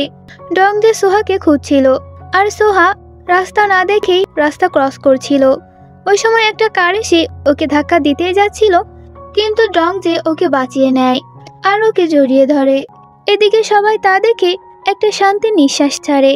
এদিকে সোহার মা সোহাকে অ্যাব্রডে যাওয়ার কথা বলছিল এবং সেও তার ভুল বুঝতে পেরেছে, কারণ সে তার মেয়েকে ফার্স্ট করার জন্য অনেক ভুল পদ্ধতি অবলম্বন করেছে এবং নিজের মেয়েকেও খারাপ বানিয়েছে। তাই সোহাও আর এইখানে থাকতে চায় না, সে অ্যাব্রডে চলে যেতে চায়। অন্যদিকে এরা সবাই ক্লাবে ডান্স করছিল, তবে ওরা সোহার অ্যাব্রডে যাওয়ার কথা শুনে অনেক স্যাড হয়ে যায়। তখন সোহার কাছে ওর ফ্রেন্ডদের একটা ভিডিও মেসেজ আসে, সেখানে ওর বন্ধুরা চেয়ার আপ করতে থাকে। সেখানে ডংজিওকে ধন্যবাদ জানায়, কেননা সোহার জন্যই সে তার ফিজিক্যাল ফোবিয়া থেকে বের হতে পেরেছে এবং ওকে অনেক অনুরোধ করে যেন ও স্কুলে ফিরে আসে। এভাবে ওর সব বন্ধুরা ওকে নানানভাবে কনফেস করার চেষ্টা করে। এরপর ইয়ংদু সোহাকে তার ডায়েরিটি দেখিয়ে বলে আমি তোমাকে সম্পূর্ণভাবে ঘৃণা করতে চেয়েছিলাম, কিন্তু আমাদের পুরনো নোটসগুলো যখনই মনে পড়তো সেরপর থেকে আমি তোমাকে ঘৃণা করতে পারি না। তুমি একা নাও, আমরা তোমার সাথেই আছি। এদিকে সোহা ওদের সবার কথা শুনে কেঁদেই ফেলে। তখন সোহার মা সেখানে আসে এবং ওকে অ্যাব্রড যেতে বলে, তবে সোহা বলে আমি স্কুলে গিয়ে পানিশমেন্ট নেব, কিন্তু আমি অ্যাব্রডে যাব না এবং আমি এখন থেকে তাই করব যেটা আমার করতে ইচ্ছা করবে, কারণ আমি আমার কর্মের ফল পেয়ে গেছি এবং আমি স্কুলে গিয়ে আমার বন্ধুদের কাছে এবং টিচারদের কাছে ক্ষমা চাইব। এর পরদিন সোহা স্কুলে চলে আসে আর সে তার বন্ধুদের কাছে ক্ষমা চায় এবং এভাবে ওর মনোবল বাড়ানোর জন্য ওদেরকে ধন্যবাদ জানায়। সেখানে ইয়ংদু সোহাকে ক্লিনিং করার পানিশমেন্ট দেয়, এতে সোহা হ্যাঁ বলে। এখানে সবাই অনেক খুশি ছিল। এখন তো পানিশমেন্ট পাওয়া সত্ত্বেও সোহা হাসছিল। এরপর লাইব্রেরিতে ইয়ংদু জুনকে কিছু বলতে চায়, কিন্তু জুন ওর কথায় কোনো খেয়ালই করে না। তখন ও যাওয়ার আগে জুনের কাছে একটা নোট রেখে যায়। সেই নোটে লেখা ছিল তুমি তো এক্সামের পরে আমার সাথে মুভি দেখতে যেতে চেয়েছিলে, এক্সাম তো শেষ হয়ে গেছে অনেক আগেই, কিন্তু আমরা তো এখনো মুভি দেখতে গেলাম না। অবশেষে জুন নামজিকে বলে দেয় যে ও ইয়ংদুকে পছন্দ করে। নামজি তখন জুনকে কংগ্রাচুলেট করে সেখান থেকে চলে যায়। এদিকে জুন ইয়ংদুকে এখনো রিপ্লাই করছিল না, এজন্য ও স্যাড হয়ে বসেছিল। তখনই সেখানে জুন এসে ওকে একটা নোট দিয়ে যায় আর তাতে লেখা ছিল মুভি দেখার জন্য আজকে রাতে ল্যাবে দেখা করবে। আর তা দেখে ইয়ংদু অনেক খুশি হয়। রাতের বেলা ইয়ংদু যখন ল্যাবে আসে তখন সেখানে দেখতে পারে পুরো ল্যাব সাজানো রয়েছে। সেখানে ওরা দুজন বসে মুভি দেখে আর এখানে দুজন দুজনকে ধন্যবাদ জানায়। তবে অন্যদিকে বেচারা নামজিন ইয়ংদুর ছবি দেখেই ইমোশনাল হচ্ছিল, কারণ সে তার বেস্ট ফ্রেন্ডকে ধোঁকা দিতে চায় না, তাই ও যতটা পারে ইয়ংদুর থেকে দূরে থাকে। এদিকে সবাই হলিডেতে বাসায় যাচ্ছিল, কিন্তু নামজি যেতে রাজি হয় না। তখন ওরা সবাই মিলে বাসায় যাচ্ছিল। তখন ডংজি ইয়ংদুকে স্ট্রবেরি মিল্ক খেতে যেতে বলে। তা দেখে জুন বেশ জেলাস ফিল হয় আর বলে তোমার কি আর কোনো কাজ নেই? তুমি সবসময় ইয়ংদুকে নিয়ে টানাটানি করো, তোমরা দুজন কি আলাদা থাকতে পারো না? অন্যদিকে নামজি পরীক্ষায় কম মার্কস পাওয়ার জন্য বাসায় যায় না, কারণ সে যদি এখন বাসায় যায় তাহলে তার বাবা তাকে অনেক বকাবকি করবে, সাথে অনেক মারধর করবে। তাই সে হোস্টেলে একাই থেকে যায়। এদিকে এরা তিনজন হেঁটে হেঁটে বাসায় যাচ্ছিল। ডংজে যেতেই জুন ইয়ংদুর হাত ধরে। এদিকে ইয়ংদুর মা এবং জুনের বাবা একসাথেই আসছিল। তখন এরা একে অন্যকে দেখে অনেক অবাক হয়ে যায়। ইয়ংদুর মা তাড়াতাড়ি জুনের বাবার হাত ছেড়ে দেয়। জুন এবং ইয়ংদু তাদের হাত ছেড়ে দেয়, কারণ তখন এরা চারজনই অনেক শকড ছিল। বাসায় আসার পরে ইয়ংদু ওর মাকে বলে সে যে ডেট করছে সে ইয়ংদুকে আগে কেন বলেনি, তাও অন্য কাউকে নয়, জুনের বাবাকে। আপনি এভাবে আমাকে কিভাবে ধোকা দিতে পারেন? অন্যদিকে জুনের বাবা জুনকে সবকিছু বলে দেয়। তখন জুন তার বাবার উপর অনেক রাগ করছিল আর ইয়ংদের মায়ের থেকে দূরে থাকতে বলে। তখন জুনের বাবা বলে, ইয়ংদের সাথে তোমার কিসের সম্পর্ক? তুমি আমাকে এই ব্যাপারে কোনো কথা শোনাচ্ছ? এদিকে এই কথা চিন্তা করতে করতে রাতে ইয়ংদুর ঘুম আসছিল না আর বলতে থাকে, আরে না, আমরা কোনোভাবেই ভাই বোন হতে পারবো না। এরপরে ইয়ংদু এবং জুন রাগ করে বাসা থেকে চলে আসে, কেননা তাদের চারজনের রিলেশন অনেক কমপ্লিকেটেড হয়ে গিয়েছিল। এরপরে জুন হোস্টেলে এসে নামজিকে বলতে থাকে, আমার বাবা এবং ইয়ংদুর মা সিরিয়াস রিলেশনে চলে গিয়েছে, এমনকি তারা বিয়ে করার কথাও ভাবছে। তার মানে আমি আর ইয়ংদু ভাই বোন হতে যাচ্ছি। কিন্তু আমি যে ইয়ংদিকে অনেক পছন্দ করি, এখন আমি কি করব? জুনের জায়গায় ইয়ংদু জুনের বাবার সাথে দেখা করতে যায়, আর ও যে জুনের সাথে ডেট করছে এটা সে জুনের বাবাকে বলে দেয়, যা শুনে জুনের বাবা শকড হয়ে যায়। এদিকে জুন ইয়ংদুর মায়ের সাথে দেখা করতে আসে, আর ও ইয়ংদুর মাকে বলে যে ও ইয়ংদুর বয়ফ্রেন্ড, আর ওর খুবই ভালো লাগে যখন ইয়ংদু ওকে বিশ্বাস করে। এরপর এরা দুজন দেখা করে এবং তাদের ছেলে মেয়ের ডেটিং করার কথা শুনে তারা খুশির সাথে সাথে অনেক স্যাডও ছিল, কারণ তারা মধ্যম পন্থায় গিয়ে আটকে গেছে। এখন তারা কি করবে তারা কিছুই বুঝতে পারে না। অন্যদিকে নামজির বাবা নামজির সাথে দেখা করে এবং ওর রেজাল্ট খারাপ করার জন্য চেয়ারলিডিং গ্রুপ ছেড়ে দেওয়ার কথা বলে। তখন নামজি তার বাবার কাছে 2 দিন সময় চায় আর বলে এবার কম্পিটিশন শেষ হওয়ার পরে সে এই চেয়ারলিডিং গ্রুপ ছেড়ে দেবে, কারণ মাঝপথেই এই কম্পিটিশন ছেড়ে দিলে তারা এই কম্পিটিশনে জিততে পারবে না। তা শুনে নামজির বাবা নামজিকে মারতে থাকে। এরপর ইয়ংদু এবং জুন নামজিকে খুঁজতে থাকে, কিন্তু ওকে কোথাও খুঁজে পায় না। ইয়ংদু জুনকে লাইব্রেরির সামনে দেখতে পায় এবং ওর গায়ে অনেক চোট পেয়েছে। ইয়ংদু নামজিকে মেডিসিন লাগাতে বলে, কিন্তু নামজি ওকে চলে যেতে বলে। তখন ইয়ংদু মন খারাপ করে সেখান থেকে চলে যাচ্ছিল। ইয়ংদু যাওয়ার সময় পেছন থেকে নামজি ওকে জড়িয়ে ধরে আর বলে, আমার এই সময় অন্তত তুমি আমাকে ছেড়ে যেও না, তুমি আমার পাশেই থাকো। তা শুনে ইয়ংদু অনেক শকড হয়ে যায় আর তাদের ভিতরে অনেক অকওয়ার্ড সিচুয়েশন ছিল। তখন সেখানে জুন চলে আসে আর বলে, তোমাকে আমি অনেক জায়গায় খুঁজেছি কিন্তু কোথাও খুঁজে পাইনি। এরপর সে ইয়ংদুকে তার রুমে পাঠিয়ে দেয় আর ও নামজির চোটের জায়গায় মলম লাগাতে থাকে। ইয়ংদু নামজির এই ব্যাপারে মোটেও মাইন্ড করেনি, কারণ সে মনে করে নামজি অনেক দুঃখে কষ্টে ছিল, যার কারণে ও ইয়ংদুকে জড়িয়ে ধরেছিল, তাই ও এই ব্যাপারটিকে ইগনোর করে। অন্যদিকে জুন মাথায় অনেক চিন্তা নিয়ে বসেছিল, কারণ ও নামজিকে ইয়ংদুকে জড়িয়ে ধরতে দেখে ফেলেছিল, তাই ও মন খারাপ করে বসে থাকে। এদিকে আমরা জানতে পারি স্কুলের চেয়ারলিডিং ক্লাবকে ডিসব্যান্ড করে দেওয়া হয়েছে আর রিয়েল কিংকে রিস্টাবলিশ, কিন্তু রিয়েল কিংকে ফিরিয়ে দেওয়া সত্ত্বেও এরা অনেক স্যাড ছিল, কারণ তারা চেয়ারলিডিং করা ছাড়া কম্পিটিশনে জিততে পারবে না। আর চেয়ারলিডিংকে ডিসব্যান্ড করে দেওয়ার জন্য ইনস্ট্রাক্টরকেও এবার এই স্কুল ছেড়ে চলে যেতে হবে। এরপরে নামজি জানতে পারে যে তার বাবাই তাদের স্কুলের চেয়ারলিডিং গ্রুপকে ডিসব্যান্ড করে দিয়েছে। তখন নামজির অনেক রাগ হয়, তাই ওর বাবার সাথে চিল্লিয়ে কথা বলতে থাকে। তখন নামজির বাবা ওকে একটা চড় মারে এবং সে তার নিজের ছেলেকে ঘরে বন্দি করে রাখে। এজন্য নামজি স্কুলে যেতে পারে না। নামজি স্কুলে না আসায় জুন তার বাসায় আসে, কিন্তু জুনকে নামজির সাথে দেখা করতে দেওয়া হয় না। তখন জুন নামজির বাবার কাছ থেকে জানতে পারে নামজি চেয়ারলিডিং গ্রুপ তার বাবার জন্যই ছেড়ে দিয়েছিল। এদিকে ইয়ংদু মন খারাপ করে বসেছিল। তখন ওর কাছে সোহা আসে আর বলে, তুমি এভাবে গিভ আপ করে দিও না, বরং চেয়ার আপ করো আর সবাইকে ইন্সপিরেশন করার চেষ্টা করো। এরপর ও সবাইকে নিয়ে ডিসিশন নেয় যে ওরা কম্পিটিশনে পার্টিসিপেট করবে। যে যাই বলুক না কেন, ওরা এই কম্পিটিশনে জিতেও দেখাবে। কিন্তু ওদের এখনও একটা চিন্তা ছিল, যদি তাদের চেয়ার লিডিং মেম্বারদের ভিতরে একজনও বাদ পড়ে তাহলে তারা আর এই কম্পিটিশনে যোগ দিতে পারবে না। এরপরে জুন এবং ইয়ংদু স্কুল থেকে পালিয়ে নামজির বাসায় যায়। নামজির বাবা মা যখন বাড়ি থেকে বের হয়ে যায় তখন ওরা নিজেদের সাথে নামজিকে বের করে নিয়ে যায়। তবে মাঝপথেই নামজির বাবা ওদেরকে ধরে ফেলে। তখন নামজি তার বাবাকে বোঝানোর চেষ্টা করে যে সে চেয়ার লিডিং গ্রুপে অংশগ্রহণ করবে এবং সে তার বাবার কথা আর শুনবে না।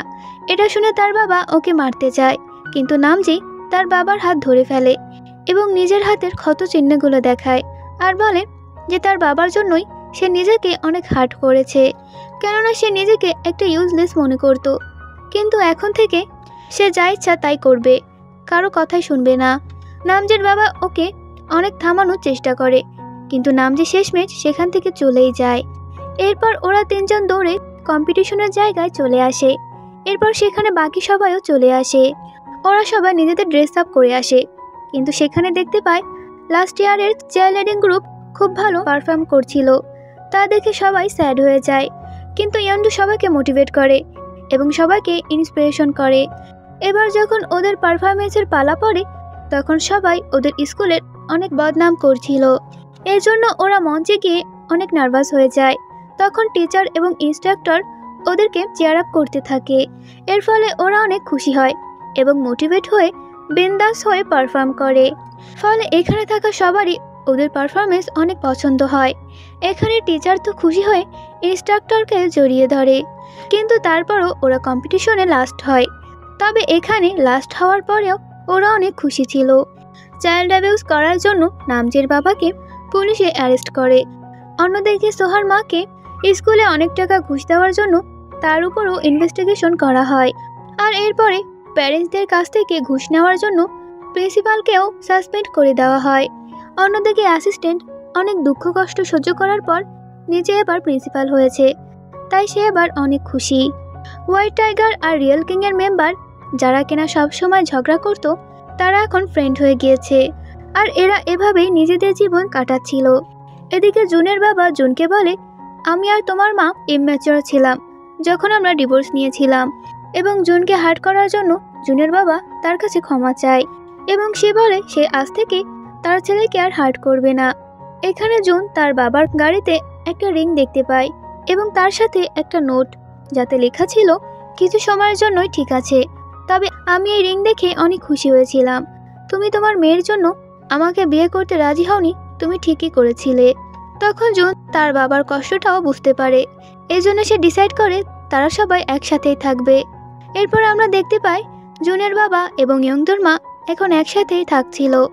এরপর জুন কাউকে ফোন করে ওকে অ্যাডাপ্ট করতে বলে, কেননা সে এখনও ইয়ংদুকে ছেড়ে দেয়নি, আর ইয়ংদুকে বিয়ে করার জন্য সে এখন অন্য কারো অ্যাডাপ্ট করা ছেলে হতে চায়। তখন ইয়ংদু এসে বলে, তুমি কার সাথে কথা বলছো? তুমি কি আমাকে চিট করতে চাচ্ছ? কিন্তু জুন না বলে। তখন সেখানে নামজি আসে আর বলে, যদি ও তোমাকে চিট করে তবে আমি ওর খবর নিয়ে নেব। এরপর সেখানে সবাই চলে আসে এবং এরা সবাই এখানে খুশি ছিল। আর এই হ্যাপি এন্ডিংয়ের সাথে আমাদের এই ড্রামাটা শেষ হয়ে যায়।